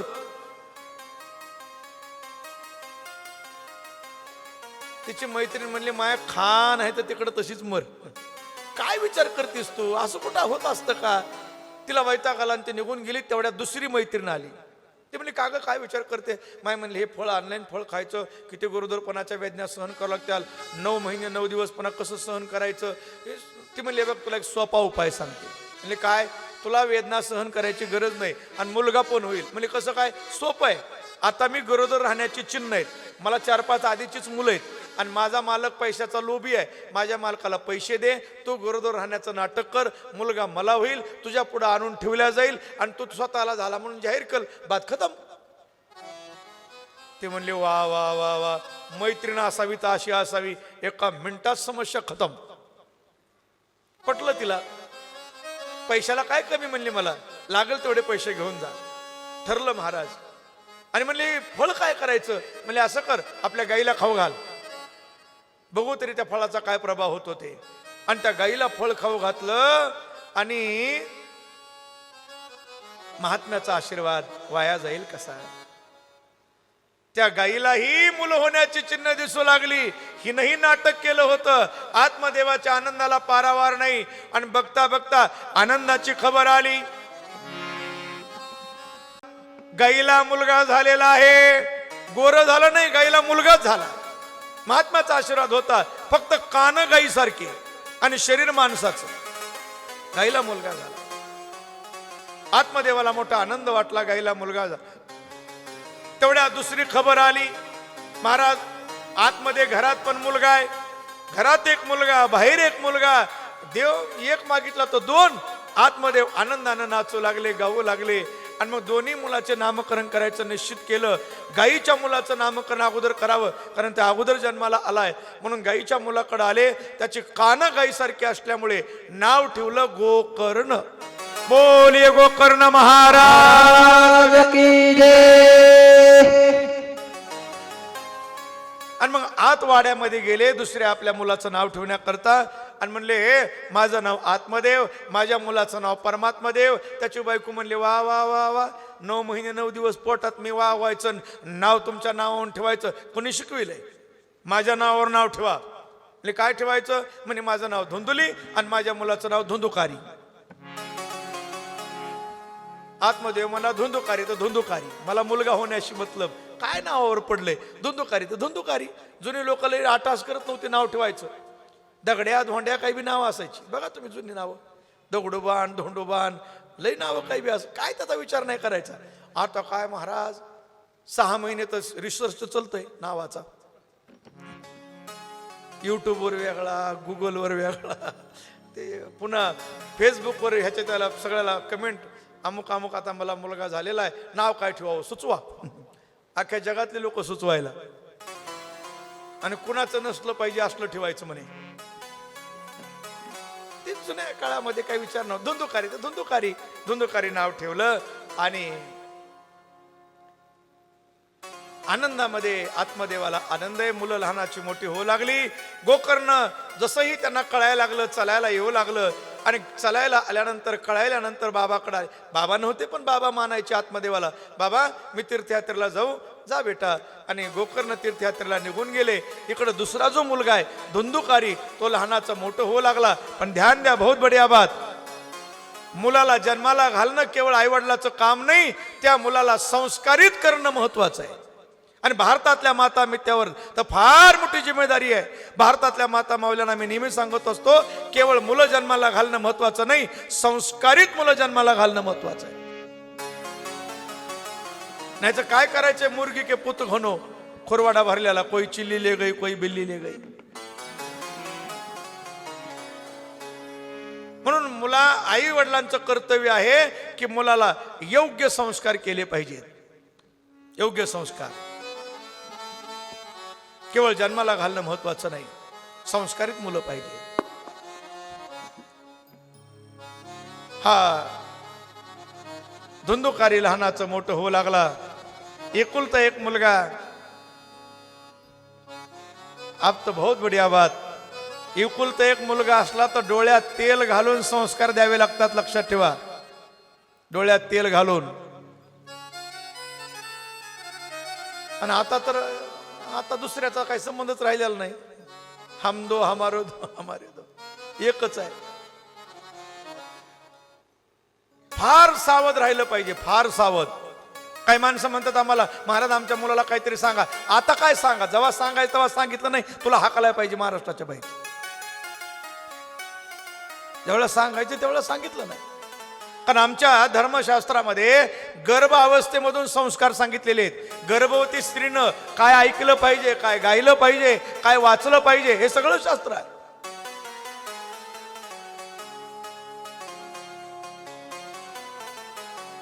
आता गर्भ अवस्थेमध्ये जर समोर मोठाचे मोठा डबा, पिठाचा नाही, मोठी टीव्ही, आणि जर धांगड देंगा बघितला आणि त्याचे संस्कार झाल्यावर ते बाहेर आल्यावर काय अभंग आणणार आहे का? कसं शक्य आहे? संस्कार हे एकदम येत नसतात. एकुलते एक मुलाच्या डोळ्यात तेल घालून संस्कार दिले पाहिजेत. शास्त्र काय सांगते लक्षात ठेवा. सुशिलो मातृपुण्येन पितृपुण्येन चातुर्यता दातव्य वंश पुण्येन आत्मपुण्येन सभाग्यता. सुभाषितकार लिहितात, आईची पुण्य असेल तर मुलगा सुशील जन्माला येईल, वडिलाची पुण्य असेल तर मुलगा चतुर जन्माला येईल, स्वतःची पुण्य असेल तर मुलगा भाग्यवान जन्माला येईल, आणि कुळाची पुण्य असेल तर मुलगा दाता जन्माला येईल. कुणाच्या हातून दान धर्म घडत नाही, कुणाच्याही हातून पंगत घडत नाही, कुणाचाही पैसा मंदिराच्या कामाला येत नाही, कुणाचाही पैसा सत्कार्याला लागत नाही. लक्षात ठेवा, त्याला पूर्व पुण्य असावं लागतं. दातव्यम वंश पुण्येनं. कुणाच्याही हातून दान धर्म घडत नाही. दान धर्म घडण्याकरता पुण्य असावं लागतं, हे लक्षात घ्या. कारण तुकोबाऱ्यांचं आपलं मंदिर उभं आहे. राजाभाऊ पिसाळ या ठिकाणी बसलेत. त्यांच्या वडिलांचे हे सगळं आहे उपकार. लक्षात घ्या, त्यांच्या वडिलांच्या मनामध्ये भाव आला होता की त्यांनी स्वप्नात तुकोबाऱ्यांचं मंदिराकरता जमीन दिली. त्यांना स्वप्न दृष्टांत झालेलं आहे. हे आपलं तुकोबाऱ्यांचं मंदिर इथं एवढ्या लवकर झालं म्हणजे एवढं सहज नाही, हे परमात्म्याची इच्छा आहे. रात्री काय महाराज म्हणले, रात्री श्री गुरु पुंडलिक महाराजांनी काय सांगितलं? पुंडलिक महाराज म्हणले की पांडुरंग परमात्मा दरवर्षी देहुला उत्सवाकरता दशमीला येतो. आज नवमीला पावनधामचा सप्ताह सुरू झालाय. तर पुंडलिक महाराजांनी काल आपल्या समोर सांगितलं की पांडुरंग परमात्मा नक्की इथं येऊन तिकडे गेले म्हणले. रात्रीच बोलले, तुम्ही सर्वांनी ऐकलं. ती दान देण्याची वृत्ती निर्माण होण्याकरता दातव्य वंश पुण्येनं, पुण्यच लागते महाराज. आणि पाप जर आडवा आलं तर दान हातातून त्याच्या घडतच नाही. हे शास्त्र आहे, मी सांगत नाही, शास्त्र सांगत. आईची पुण्य असेल तर मुलगा सुशील जन्माला येतो. म्हणून संस्कार गर्भावस्थेपासून केले पाहिजेत. आणखीन एक शास्त्र सांगतो, चलत चलत गर्भवती स्त्रीला दुःख देणं हे श्लोक आहेत सगळे, त्याचं पाप कुठं फिटत नाही. कारण त्या गर्भातल्या बाळाला ते दुःख पोचतं म्हण, आणि त्या बाळानं जन्म घेतलेला नसतो आणि त्याला दुःख देणं हे पाप कुठल्याच तीर्थानं फिटत नाही असं शास्त्र सांगतंय. कारण त्या लेकराला योग्य संस्कार आनंद द्यायचा असतो असं शास्त्र आहे. आणि जन्माला आल्यानंतर लालयत 5 वर्षांनी, 5 वर्षाचं बाळ आहे तोपर्यंत त्याचा लाड करायचा. ताडयत 10 वर्षांनी, मग पुन्हा त्याला चुकलं की 5 वर्षानंतर चुकलं की शिक्षा करायची. आणि 16 वर्षाचा झाला की पुन्हा त्याला बोलायचं नाही, तुझं तू बघ म्हणायचं आणि आपलं भजन करायचं. प्राप्त तू 16 वर्षे, 16 वर्षात झाल्यानंतर पुन्हा त्याला बोलायचं नाही. की आपल्या जुने माणसं काय म्हणतात, बापाचा बूट काय ते पोराच्या पायाला यायला लागला की पुन्हा त्याला काही शिकवायचं नाही. पण माणसं शिकविल्याशिवाय राहत नाहीत, मग त्याचा बूट पुढं काही बोलत नाही. हे मी शास्त्र सांगतो, हे शास्त्रात लिहिले आपल्या सगळं. लालयत 5 वर्षांनी 10 वर्षांनी ताडयेत, प्राप्ते तो 16 वर्षे पुत्र मित्र वदाचरेत. 16 वर्षाच्या मुलाबरोबर मित्रासारखं राहिलं पाहिजे, त्याच्या सगळ्या गोष्टी जाणून घेतल्या पाहिजेत मित्राप्रमाणे. असो, लेकरावर संस्कार करणं अतिशय महत्वाचं आहे. आणि ही धुंदुली डोळ्यावर धुंदी आलेली आत्मदेवानं, ए धुंदुकारी, ए बेटा इधरा इधरा बस जवळ माझ्या, गीता उघड, मन माझ्या माग, की आईनं म्हणावं खिळू द्या लेकराला, मला का धापाच का लगे लागला शिकवायला. एवढी सवड मिळाल्यावर तर पोरग काय शिकणार आहे का पुन्हा. त्यानं तर गीता फेकायची की नीट खेळायला.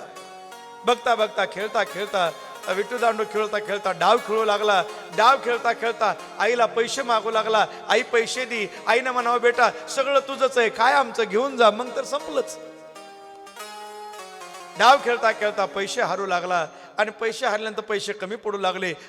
पैसे कमी पडायले की चोऱ्या करू लागला. आणि एकदा चोरी करताना पकडला, मारलं. मार खाल्ल्यानंतर रडत बसला. आणि त्याला मारलेलं बघून त्याचा एक जिवलग मित्र जवळ आला. अशा टायमाला जिवलग मित्र येतात आणि जवळ येऊन म्हणला, अरे तुला खूप मारलं, मला खूप वाईट वाटलं, तुला अंग न दुखण्याचं औषध सांगू का. अंग न दुखण्याचं औषध माहितीये का तुम्हाला. हे असे मित्र जवळ येतात बरं का पुन्हा. असे मित्र जवळ येतात. एखाद्याला खोकला लागावा आणि 5-6 महिने राहून, मग जिवलग मित्र जवळ येतात. खोकला राहण्याचं औषध माझ्याकडे जालिम म्हणतात, जालिम.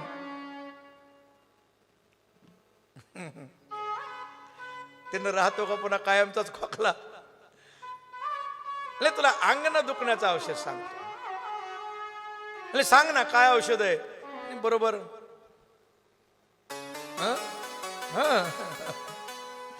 औषधाच्या नादी लावलं. आणि एक दिवस पिऊन झुलत झुलत झुलत घराच्या दिशेनं आला. आत्मदेवाला वाईट वाटलं. अरे अरे, त्रिकाल संध्या करणाऱ्या ब्राह्मणाचं घर आणि माझ्या घरामध्ये माझं पोरग झुलत झुलत येत आहे. वाईट वाटलं. ए बेटा क्या कर रहा है. ए बाबा मैं जो कर रहा हूं ठीक कर रहा हूं. ये कलयुग में ऐसा करना पड़ता है. हाँ ऐसा युग आया अभी. अरे तू घाण दारू पिऊन आला. हा हेच प्यावं लागतं आता. बापाला उलट बोलला. वाईट वाटलं. आज सुद्धा माझ्या देशाची काय परिस्थिती झाली आहे. आमची ही परंपरा नाही आमच्या देशाची. पिढ्यान पिढ्या ज्या लोकांच्या परमार्थामध्ये गेल्या, पिढ्यान पिढ्या ज्या लोकांच्या पंढरपूरच्या वाऱ्या करण्यामध्ये गेल्या, आणि त्यांची मुलं झुलत झुलत घराच्या दिशेनं येऊ लागली, ती फार मोठी शोकांतिका आहे. लक्षात ठेवा. ही प्रगती नाही, अधोगती आहे. आमच्या संत लोकांनी काय समाजाचं स्वप्न बघितलं होतं. निर्व्यसनी, निराभिमानी, आनंदाचा कल्लोळ या समाजात व्हावा. आणि व्यसनाधीन पिढी, आमची युवा पिढी व्यसनाधीन होते. ही शोकांतिका आहे. जी मुलं परमार्थाच्या अनुषंगानं टिकून आहेत तीच मुलं थोडीशी आणखीन बरी आहेत, नाहीतर फार वाईट परिस्थिती आहे. वाईट वाटलं. आणि एक दिवस तर एका हातामध्ये मांस एका हातामध्ये दारू आणि झुलत झुलत घरी आला. बापानं अडवलं, बापाला लाथ घातली आणि बाप रडत रडत मंदिरात जाऊन बसला. आणि योगायोगानं गोकर्ण आले होते आणि गोकर्णाला कडकडून मिठी मारली. रडू लागले.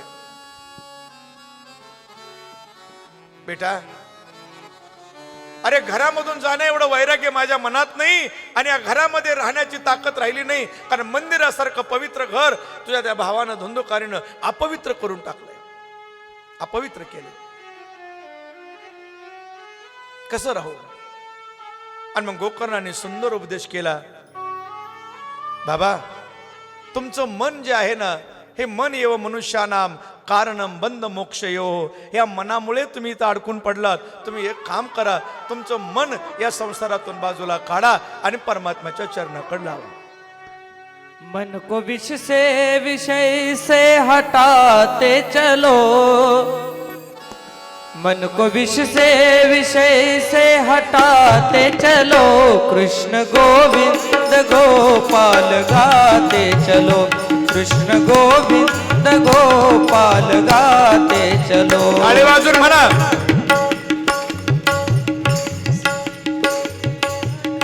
ते चलो, कृष्ण गोविंद गोपाल गाते चलो, कृष्ण गोविंद गोपाल गाते चलो.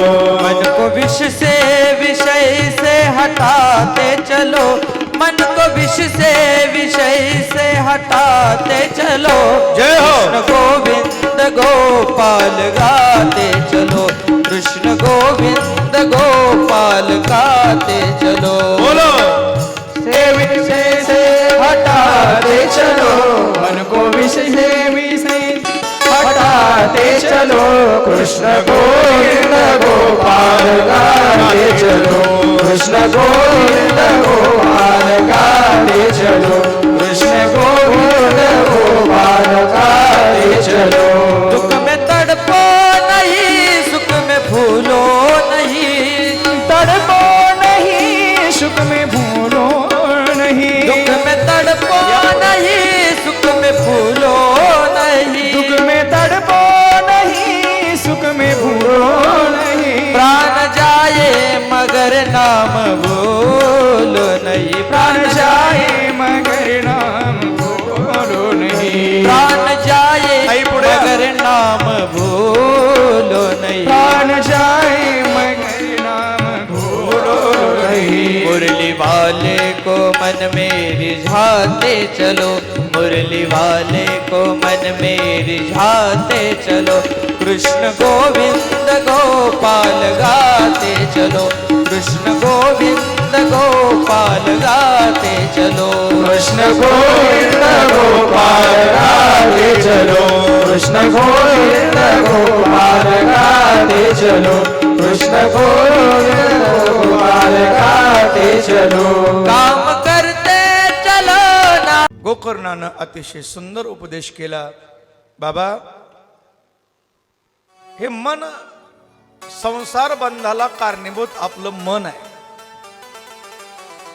मन एव मनुष्यानाम कारणम बंध मोक्ष योहो. मन संसार बंधाला कारणीभूत आहे. आणि या मनाला तुम्ही काय करा, संसाराच्या चिंतनातून बाजूला काढा आणि परमात्म्याच्या चिंतनाकडे लावा. फारसं काही देखो बात समज लो. परमार्थ लई आहे असं नाही, थोडे आहे चित्त सहाय्य झाली आहे. थोडं आहे. काय करायचं? काहीच नाही, फार सोपं आहे. भक्तिपंत भाऊ सोपं आहे. काय सोपं आहे? संसारातलं मन काढायचं आणि देवाकडे लावायचं. सोपं आहे का अवघड आहे? हा, अवघड आहे का सोपं आहे? सोपं आहे का अवघड? काहीच बोलत नाहीत माणसं. काही जास्त काहीच नाही, परमार्थ जास्त काहीच नाही. मन फक्त संसारातलं काढायचं आणि परमात्म्याकडे लावायचं, एवढंच करायचं आहे. गोकर्णाने तेवढंच सांगितलं. दुःखाला कारणीभूत आपलं मन आहे आणि सुखालाही मन आहे. कारण मनाची व्याख्या करताना तर्कशास्त्रकार करतात संकल्प विकल्पात्मक मना हा संकल्पही मन करतं विकल्पही मन करत आहे. आणि एवढं मन संसारातून काढून परमात्म्याच्या चरणाजवळ नेऊन बांधलं की बस काम झालं. एवढंच काम. मन हा मोगरा अर्पुणेश्वरा, मन हा मोगरा अर्पुणेश्वरा, मन हा मोगरा अर्पुणेश्वरा, मन हा मोगरा अर्पुणेश्वरा, मन हा मोगरा अर्पुणेश्वरा, मन हा मोगरा अर्पुणेश्वरा, मन हा मोगरा अर्पुणेश्वरा, मन हा मोगरा अर्पुणेश्वरा, पुनरूपी संसारा, पुनरूपी संसारा एने नाही, एने नाही, मन हा मोगरा अर्पुणेश्वरा, मन हा मोगरा अर्पुणेश्वरा, मन हा मोगरा अर्पुणेश्वरा, मन हा मोगरा अर्पुणेश्वरा, मन हा मोगरा अर्पुणेश्वरा, मन हा मोगरा अर्पुणेश्वरा. बहुत बढ़िया बात. मन हा मोगरा अर्पुणी ईश्वरा. आपला जास्तीत जास्त वेळ संसार चिंतनापेक्षा परमार्थ चिंतनाकडे कसा जाईल एवढं केलं की परमार्थ फार सोपा आहे. आता इथं आपल्या पावनधाम संस्थांच्या चाललेल्या बीज महोत्सवाला एक सदिच्छा भेट देण्याकरता आता ज्यांचं आगमन झालं, माझ्यावर आईवडिलासारखं ज्याने प्रेम केलेलं आहे आणि करतही आहेत, आमच्या शिक्षणाच्या काळापासून ते आजपर्यंत असे किसनरावजी रान्हे शेठ, आर के शेठ आपण त्यांना म्हणतो. आपल्याला परिचित आहेत, बऱ्याच वेळेस ते आलेत मोठ्या सप्त्यापासून. पत्रिकेतही दरवर्षी त्यांचं नाव असल्यामुळे तुम्ही सर्वजण त्यांना ओळखत आहातच. पण आज ताई पण या कार्यक्रमाकरता आलेल्या आहेत, दोघंही. आणि त्यांच्याबरोबर कुंभार गुरुजी, तेही दोघं पती पत्नी दोघंही आले तेवढ्या दूरवरून. पण तिथं 8 दिवस राहून आले त्र्यंबकेश्वरला. तात्यांचा मोठा सप्ताह होता, आम्हीही गेलो होतो. त्याच्या आधी बनेश्वरचा सप्ताह, आणि आता पुन्हा इथून सगळ्या महाराज मंडळीला भेटी देत देत देत म्हणजे जास्तीत जास्त वेळ आपला परमार्थामध्ये कसा जाईल या विचारानं जगणारे हे कुटुंबीय मंडळी आहेत. माझे तर घरचेच आहेत, पण तुमच्याकरता परिचय करतो. दादा आले, ताई आल्या. पण जीवनामध्ये परमार्थ फार सोपं आहे. मी हे सांगतोय की जास्त काहीच नाही, फक्त मन संसाराकडलं हळूहळू काढायचं, हळूहळू परमात्माकडे लावण्याचा प्रयत्न करायचा आहे. सोपं आहे. हां, एवढंच आहे की ती मन तिकडं लवकर लागत नाही, तसं खटाळ आहे ते. पण लावायला माणसाने प्रेरित व्हावं म्हणून सोपं म्हणावं लागतंय. भक्तिपंत भाऊ सोपा का म्हणायचं? शाळेत पोरं येऊस्तर गुरुजींना त्यांना चॉकलेट द्यावी लागतात. पण चॉकलेट करता शाळा नसते, शाळेत येण्याकरता चॉकलेट असतात. गोकर्णाने सुंदर उपदेश केला, आत्मदेवाने ते ऐकला, आत्मदेवानामध्ये गेले, आपलं आपलं जीवन कर्थार्थ केलं. इकडं गोकर्ण तीर्थयात्रेला निघून गेले. धुंदुकारी लहानाचा मोठा झाला, चोऱ्या करू लागला, सगळी संपत्ती दावामध्ये दुतामध्ये हरवून बसला. आईकडे पैसे मागू लागला, पैसे घरातले संपले. आणि एक दिवस या दुष्टानं आपल्या नशेमध्ये आईच्या गळ्यातलं मंगळसूत्र तोडून नेलं. म्हणून कुपुत्र होण्यापेक्षा नपुत्रिक बरं असं आपलं शास्त्र सांगतंय. आईला खूप दुःख झालं. वाड्यामध्ये आड होता आणि त्या आडामध्ये आईनं आपली जीवनयात्रा संपवली. धुंदुकारीला रान मोकळं मिळालं. वेश्येला घरामध्ये आणून ठेवलं. चोऱ्या करू लागला, डाकूगिरी करू लागला. वेश्याला काय पाहिजे महाराज? वेश्याला फक्त पैसा पाहिजे.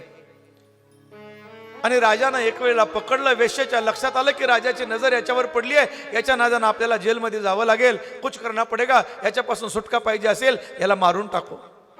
हात बांधले, पाय बांधले, मारायचा प्रयत्न केला, मरत नाही. आणि दुष्ट त्या वेश्येनी चुलीमध्ये असणारा रस रस रस हार टोपल्यामध्ये घेतला आणि या धुंदुकारीच्या तोंडावरती टाकला.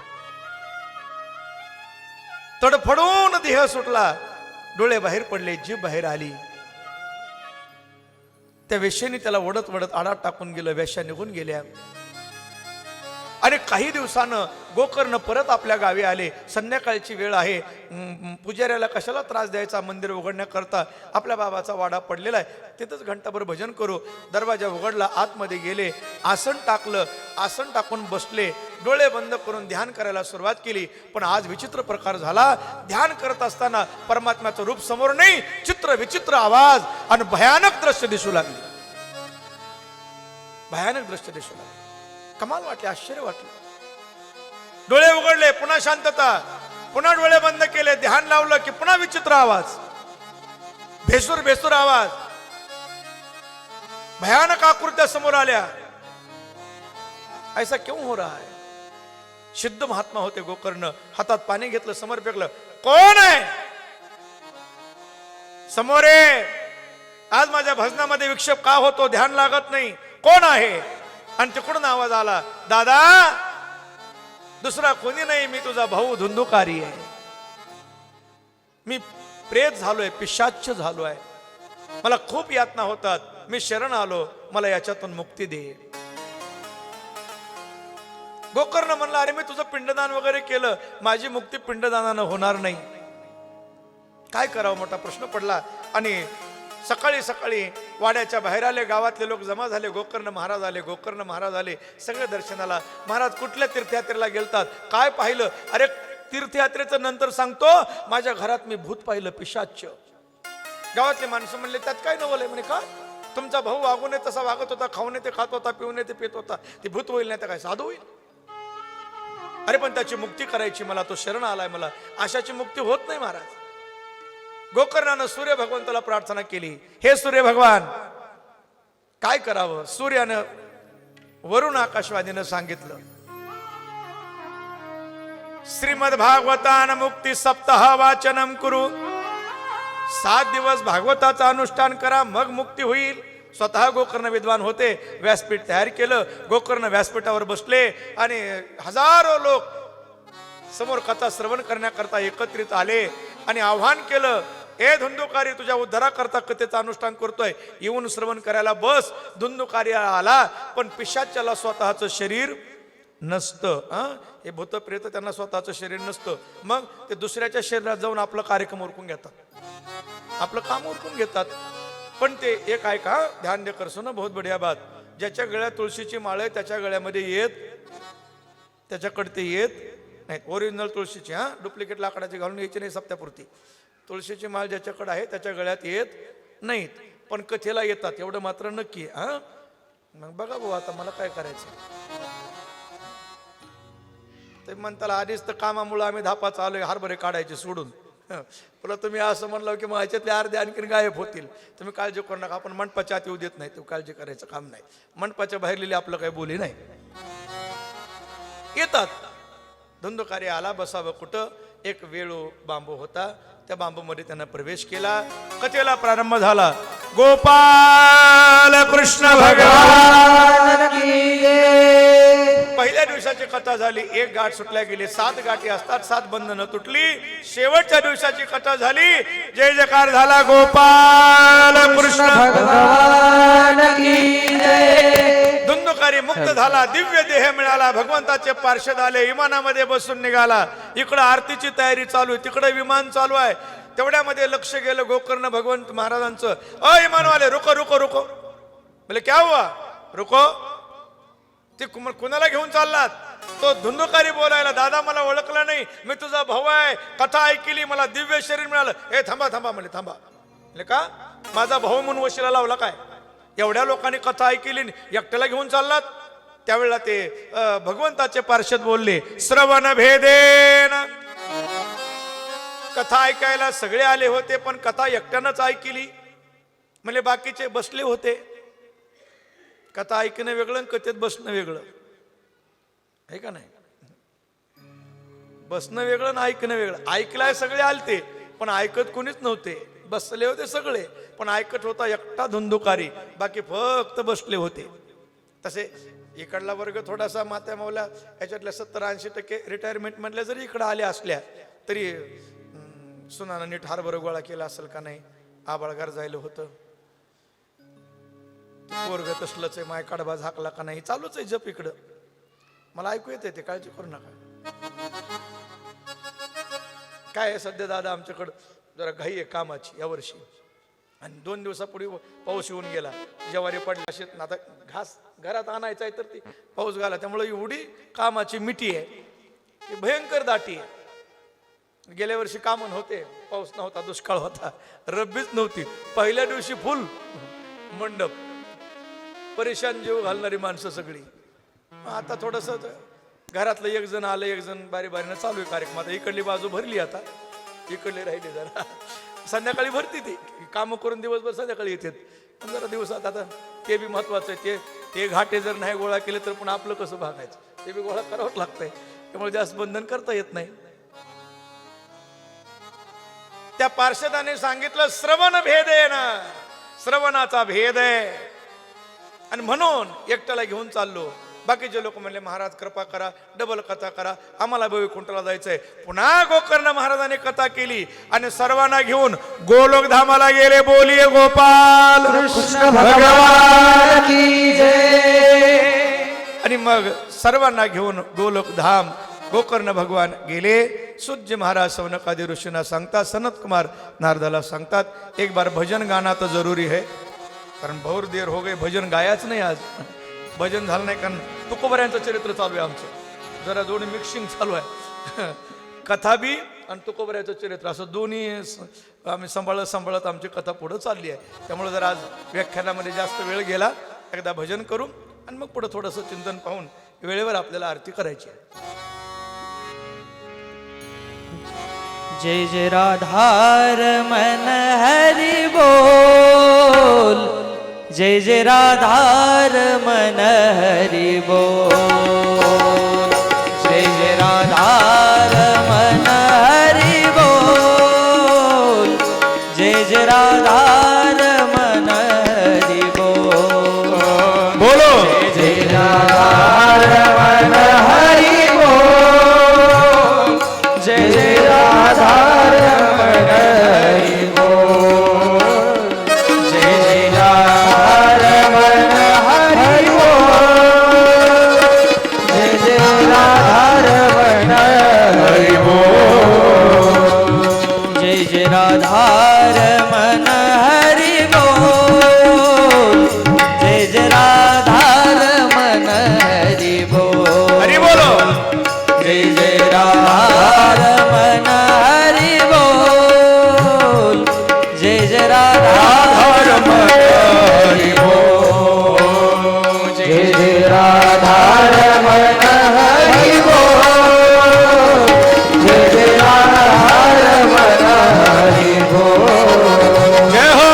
जय जय राधार मन हरि बोल, जय जय राधार मन हरि बोल, जय जय राधार मन, जय जय राधार मन, जय जय राधार मन, जय जय राधार मन, जय जय राधार मन, जय जय राधार मन, जय जय. प्रवर्जन्तमनपेतमपेत कृत्यं द्वैपायन विरह कातर आजुहाव. पुत्र इति तन्मयतया तर्वोऽभिनेदु स्तं सर्वभूतं हृदयं मुनिमानतोऽस्मि.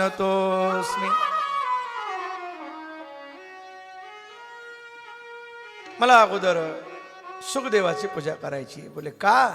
कारण सुखदेवाचं प्राकट्यकरण झाल्याशिवाय जनमानसामध्ये भागवत धर्माचा प्रचार होणार नाही.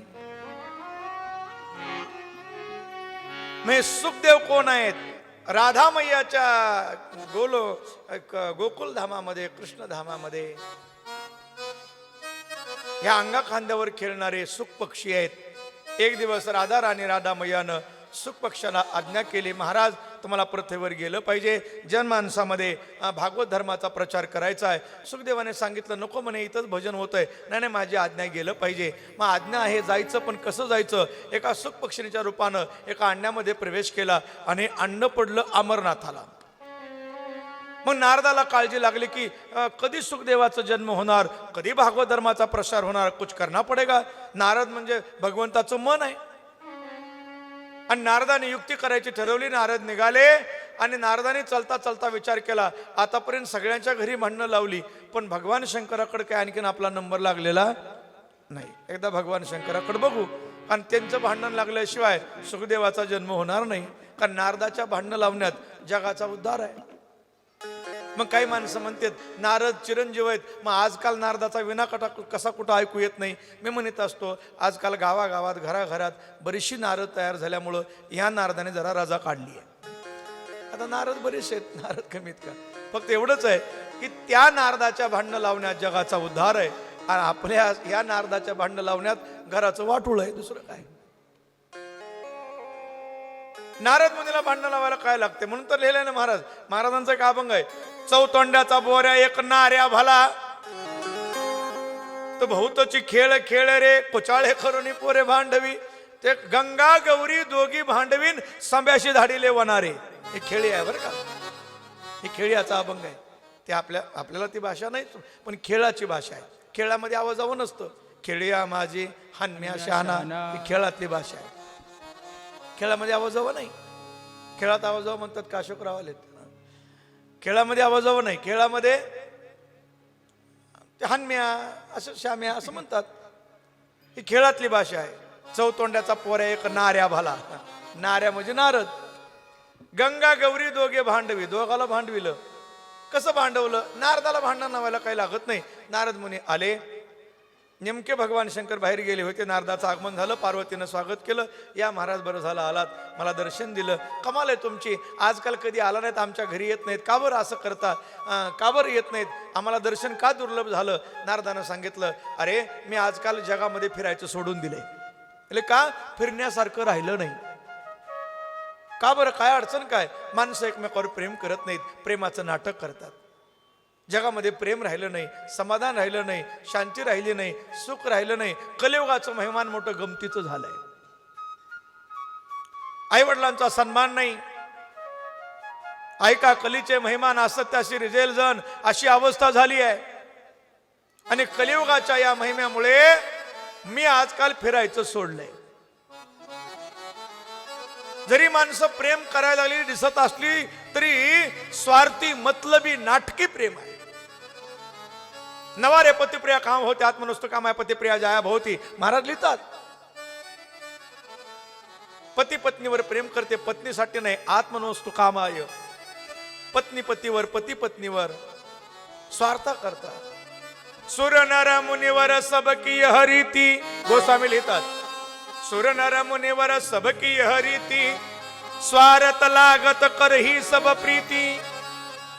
सगळ्याची एकच रीत झाली आहे की स्वार्थानं प्रेम करतात, निस्वार्थ प्रेम कोणी करत नाही. म्हणून कलियुगामध्ये फिरण्यासारखं वातावरण राहिलेलं.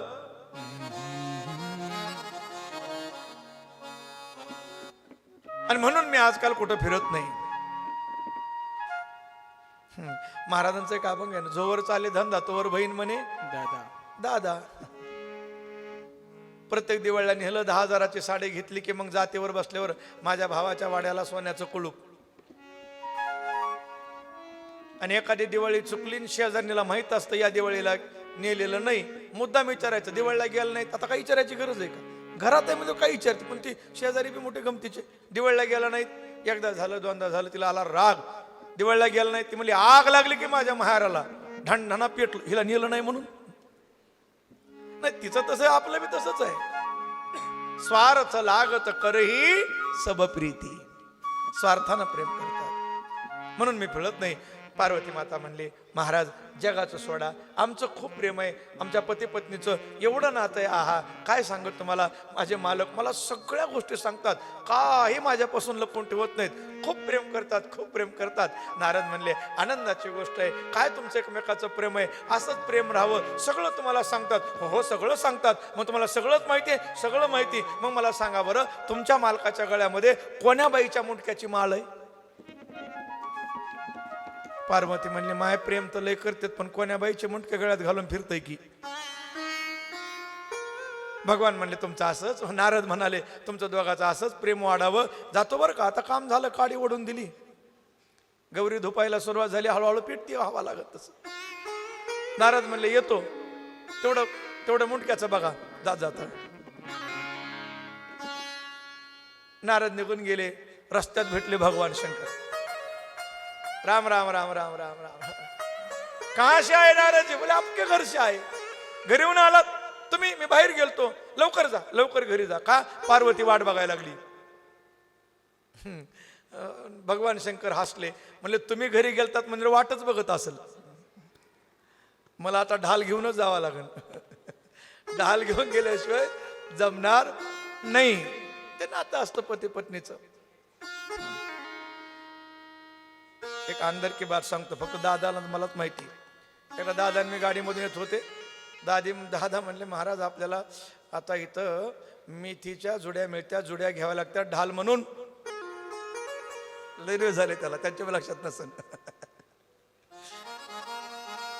तुम्ही तर 12 ते फर्स्ट इयरला असेल. म्हणजे ढाल घेऊन जावं लागते आपल्याला. आले शंकरजी. पार्वती सुंदर वस्त्र काढले, मलिन वस्त्र धारण केले आणि कोप भवनात जाऊन बसली. भिंतीवर अंतरलेलं नाही, भिंतीकड तोंड केलेलं, गाल फुगलेले टम.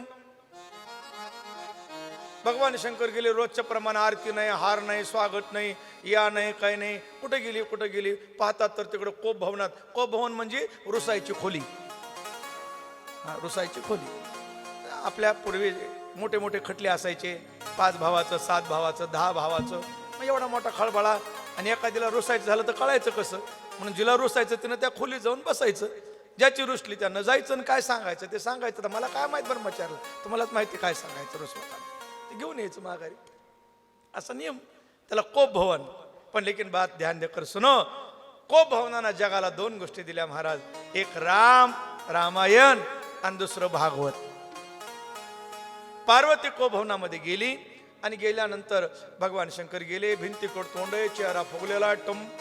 अरे देवी मी आलोय. अरे काय मी आलोय. काय झालं सांग. कोण काय म्हणलं? पण झालं काय, बोलशील का नाही? नुसतं अगं चेहरा इकडं कर, भिंतीकडं तोंड. पण झालं काय? काय सांगायचंय? माझं जन्म वाटोळं झालं, माझ्या जन्माचं ते आता लय लांबलंच रामायण असतंय. मी आपलं प्रेम करावं, माझ्या आईनं काय स्वप्न बघितले, माझे बाबा काय म्हणले जीवनाचं, ते लय लांबलंच, लय लांब कार्यक्रम आहे. थोडा आता उरकायचा नाही आपल्याला सगळा. राहिलेत 15 मिनिट. अरे पण झालं काय? माझे गुरुदेव आले, माझे डोळे उघडले, नाही तर मी माझं आंधळपणानं प्रेम करत होते, माझ्या जीवनाचं वाटलं. अरे पण झालं काय सांगशील का नाही? काय सांगायचंय? माझ्यावर प्रेमाचं नाटक करता, पण कळलं मला वरून बी काळे ना आतून बी काळे. भगवान शंकर म्हणले अरे देवी, आतून काळं कोणाला म्हणतात? जे कपट करतात ते आतून काळे असतात. मी काय कपट केलं? सगळ्या गोष्टी तुला सांगतो, तुझ्याशी शेअर करतो, बोलतो, आणि तू मला कपटी म्हणतीस? नाही बस कळलं, नका नाटक करू. माझ्यावर प्रेमाचं नाटक करता आणि कोण्या बाईचे मुंडके गळ्यात घालून फिरतात ते. अरे ते साहजिकच आहे ना महाराज. जसा पतीचा हक्क पत्नीवर आहे, पत्नीचा हक्क पतीवर आहे. आता लग्न झाल्यानंतर तर दुसरा कुठला फोटो पाकिटात कसं जमल? कसं शक्य आहे? त्याचा अधिकार आहे ना तो, शक्यच नाही ना. आणि मग ते ना पार्वती म्हणली कोण्या बाईचे मुंडके गळ्यात, त्याचं काय सांगता तुम्ही? भगवान हसले. एवढंच का? हा एवढंच.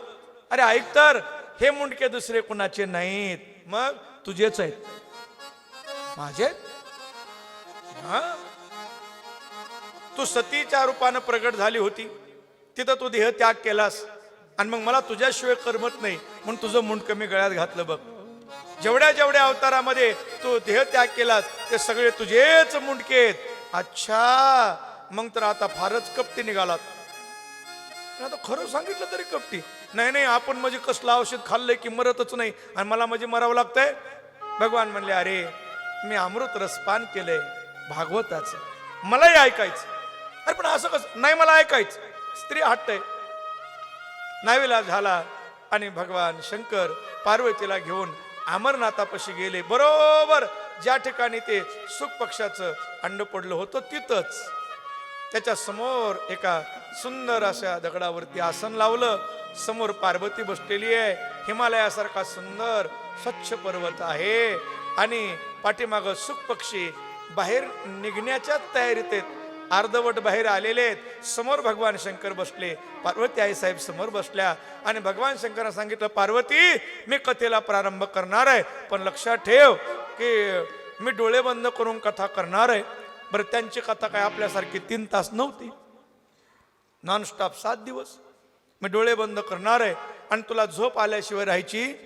कथेमध्ये झोप, भजन करील असं भजन करील हे आतमध्ये म्हणते बरं का, आणि बाहेर आलं कवा कवा कवा म्हणते. की काम पडल्यावर गोड बोलायला आतूनच शिकून येतात माणसं. काम पडलं की गोड बोलतात आतून, काम संपलं की पुन्हा कवा म्हणतात. हे आतूनच शिकून आले. पुन्हा भजन करत नाही, मग पुन्हा भोजनाच्या नादी लागतो. भजन होत नाही. आत बरे हा बाहेर येतो, पण साक्षात विष्णू भगवान आले पाहिजेत आणि त्यांनी मला आशीर्वाद दिला पाहिजे की माया पकडणार नाही तर येतो. व्यास महाराजांनी विष्णू भगवंताची प्रार्थना केली. विष्णू भगवान आले आणि मग सुखदेव बाहेर आले आणि जी आले ते ब्राह्मणाचे पोर एक खेळासी भ्याले, ते नागडेची पळून गेले रे. कापत कापत बाहेर आली, ते नागडेची पळून निघाले. ते लंगोटी नाही काय नाही, हो नाव नाही काय नाही, हाक कसं मारायची. मग आता अनोळखी माणसाला आपण काय म्हणतो, ओ सुख सुख, ओ सुख सुख असं म्हणतो ना. तसं व्यास महाराज माग ओ सुख सुख, ओ सुख सुख म्हणून नाव पडलं सुखदेव. बोलिये सुखदेवजी महाराज. आणि मग सुखदेवजी जे गेले का नाही महाराज, ते वनामध्ये जात असताना व्यास महाराज महाग आहेत. एका सरोवरामध्ये स्त्रिया स्नान करत होत्या. सुखदेवाला पाहून त्यांना काही वाटलं नाही, पण व्यास महाराजांना बघितल्यानंतर त्याने आपली वस्त्र सावरली. व्यास महाराज म्हणले, अरे माझा मुलगा गेला. त्याने सांगितलं, महाराज तुमचा जो मुलगा गेला त्याच्या मनामध्ये स्त्री पुरुष भाव, स्त्री वेगळी पुरुष वेगळा हा कुठला भावच नाही ना. त्याच्या मनात कुठला वैर नाही, त्याच्या मनामध्ये संसारच नाही. कारण ज्यांना जन्मल्या संसाराला लाथ मारली आहे, हे कुठलेच भाव त्याच्या मनामध्ये नाहीत. मग मात्र व्यास महाराजांच्या लक्षात आला आपल्या मुलाचा अधिकार. व्यास महाराज पाठीमाग आले आणि तिकडं सुखदेव असणारे वनामध्ये जाऊन चिंतन करू लागले. इकडं व्यास महाराजाचं मन दुःखी आहे. नारदांची व्यास महाराजांची भेट झाली. नारदांनी व्यास महाराजांना भागवताची रचना करण्याची विनंती केली. 18,000 श्लोक रचून तयार झाले. व्यास महाराजांनी कारण भागवताची रचना केल्याशिवाय जनमानसामध्ये भक्ती धर्म वाढणार नाही असं नारदांनी सांगितलं. व्यास महाराजांनी त्याची रचना केली. पण या भागवत धर्माच्या प्रचाराचा अधिकारी कोण, कोणाला ह्या दिलं पाहिजे ज्ञान, तर आपला मुलगा सुखदेव आहे. परंतु त्याला आणून शिकवावं कसं, तो वनात गेलाय, बोलवायचं कसं, तर युक्ती केली. महाराज शिष्यांना बोलवलं, शिष्यांना एक श्लोक शिकवला आणि शिष्यांना सांगितलं, तुम्ही असं करा की माझा मुलगा जिथं ध्यानाला बसलेला आहे त्या ठिकाणी तुम्ही जा आणि तिथं जाऊन हा श्लोक म्हणा. आणि श्लोक म्हणल्यानंतर त्यानं जर डोळे उघडून बघितले तर समजायचं मेरा मुरलीवाला उसे खिच रहा है. अच्छा बोले ठीक आहे. आणि मग शिष्याने श्लोक पाठ केला. शिष्य गेले आणि गेल्यानंतर त्या ठिकाणी जाऊन शिष्याने श्लोक गायला सुरुवात केली. ब्रह्मा पीडम नटवर वपुः कर्णयो कर्णिकारं विभ्रदवास कनक पिपशं वैजयन्तीं च मालां रंध्रारवेण्वधर सुदया पुरयेन गोपवृंदे वृंदारण्यम स्वपदरमणम प्रविशद गीत कीर्ती. सुंदर श्लोकाचं गायन केलं. ब्रह्मा पीडम नटवर वपुः कर्णयो कर्णिकारम. आणि सुंदर श्लोक गायला. सुखदेवाने डोळे उघडले. पुढं म्हणा ना, पुढं म्हणा ना. शिष्य म्हणले आम्हाला येत नाही ना. पुढं म्हणा ना म्हणले आम्हाला येत नाही ना. शिष्य धावत आले. गुरुजी डोळे उघडले. डोळे उघडले. बोले हाँ बस बस बस काम हो गया. मेरा मुरली वाला वो से खिंच रहा है. और जाओ. आता दुसरा श्लोक शिकवला. दुसरा जा श्लोक म्हणा. दुसरा श्लोक शिकून महाराज शिष्य परत आले आणि सुखदेव बसल्याच्या शेजारी बसून गावू लागले. अहो बकीयम स्तनकाल कुट्टम जिंघासया पाय दप्य साधवी लेभे गतिम धातृचिताम ततोन्याम कमवा दयालु शरणं ब्रजे. अहो बकीयम स्तनकाल कुट्टम.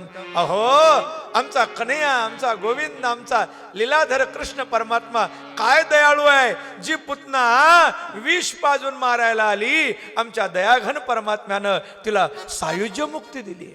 असा श्लोकाचा अर्थ आहे. आणि तो श्लोक ऐकला आणि मग सुखदेव म्हणले पुढं म्हणा ना. शिष्य म्हणले आम्हाला येत नाही ना. तुम्हाला ऐकायचंय ना मग घरी चला ना. तुमच्या पिताजीकडे 18,000 श्लोक आहेत. अच्छा बोले चलो. आणि मग सुखदेवजी आले. व्यासाने विचार केला आपल्या मुलाला शिकवावं तर लोक म्हणतील दुसऱ्याची मुलं नव्हती का. स्वतःच्याच मुलाला शिकवलं आणि दुसरा कोणी वैराग्यावर नव्हतं का. म्हणून परीक्षा बघण्याकरता पाठवलं. जनका भेटी पाठविला तेने. कोणाकडे पाठवलं आपा. जनक राजाकडे. आप ध्यान देकर सुनो. 1-2 मिनिट के लिए बस. 5:30 आरती. इथं महत्वाचा मुद्दा आहे. काय. जनकराज ग्रस्ती आहेत, ब्रह्मचारी नाही. आणि परीक्षा द्यायला कोण गेलाय.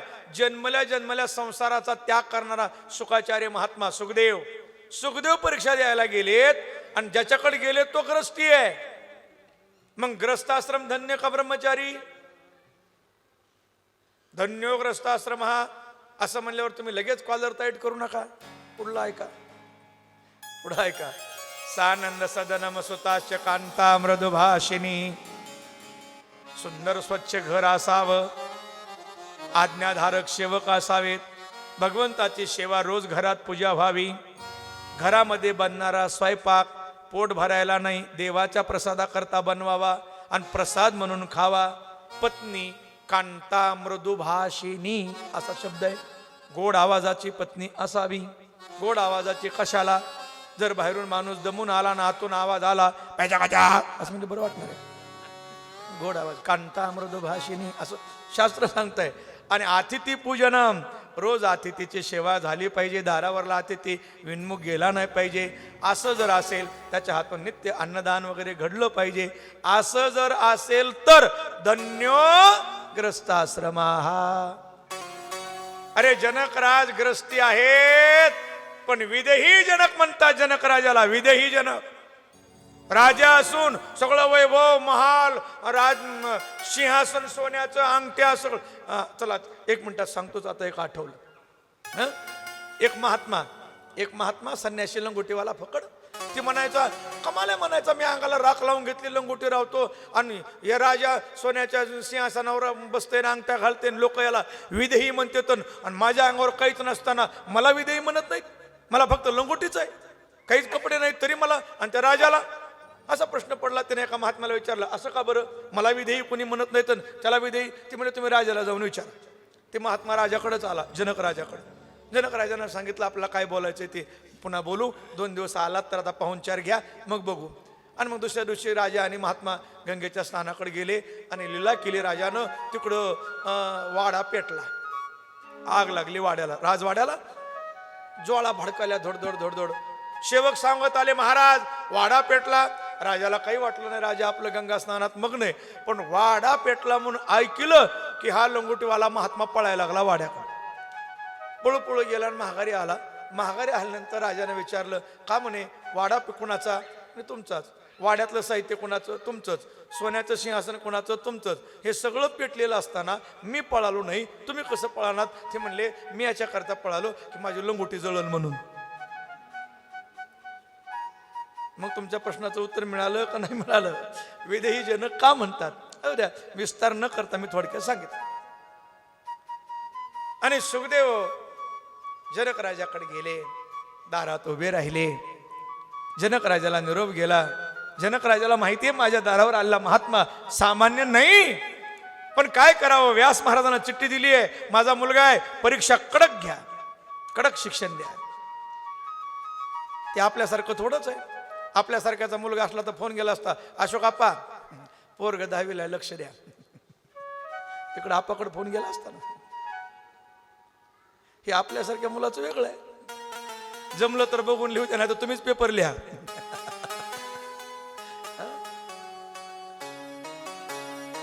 ते व्यास महाराज आहेत, कडक परीक्षा घ्यायला सांगितली. 3 दिवस उभे राहिले, आतमध्ये प्रवेश नाही, मला वेळ नाही म्हणले. 3 दिवस महाराज काहीच चेहऱ्यावरला भाव बदलला नाही, प्रसन्न मुद्रा. मैं तो रमता हूं जोगीराम, मेरा क्या दुनिया से काम. मस्त, काय घेणं नाही.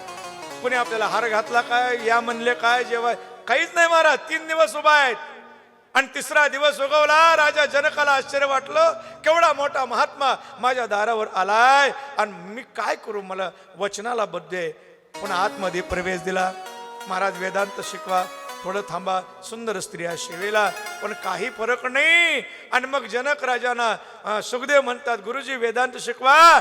जनक राजानं साष्टांग दंडवत घातला. महाराज तुम्ही साक्षात वेदांताची मूर्ती आहात, तर मी काय शिकवणार? वैराग्य तुमच्याकडे काय आहे? आणि मग शिक्कामोर्तब झालं. परत वापस आले. 18,000 श्लोक व्यास महाराजांनी शिकवले आणि ते श्लोक ऐकून वनामध्ये गेले आणि चिंतन करू लागले. मग वापस कधी आले?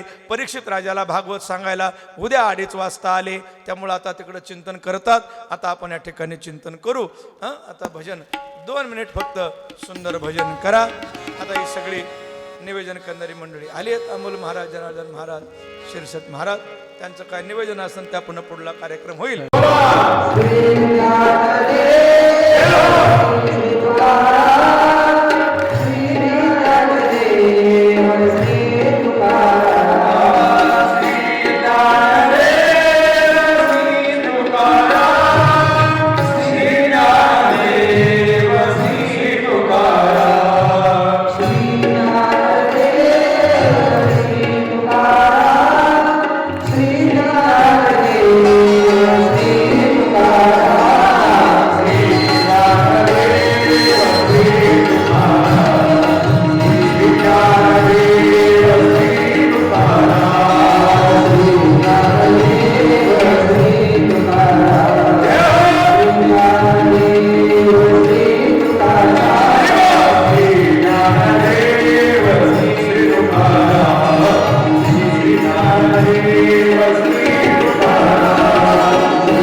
Hare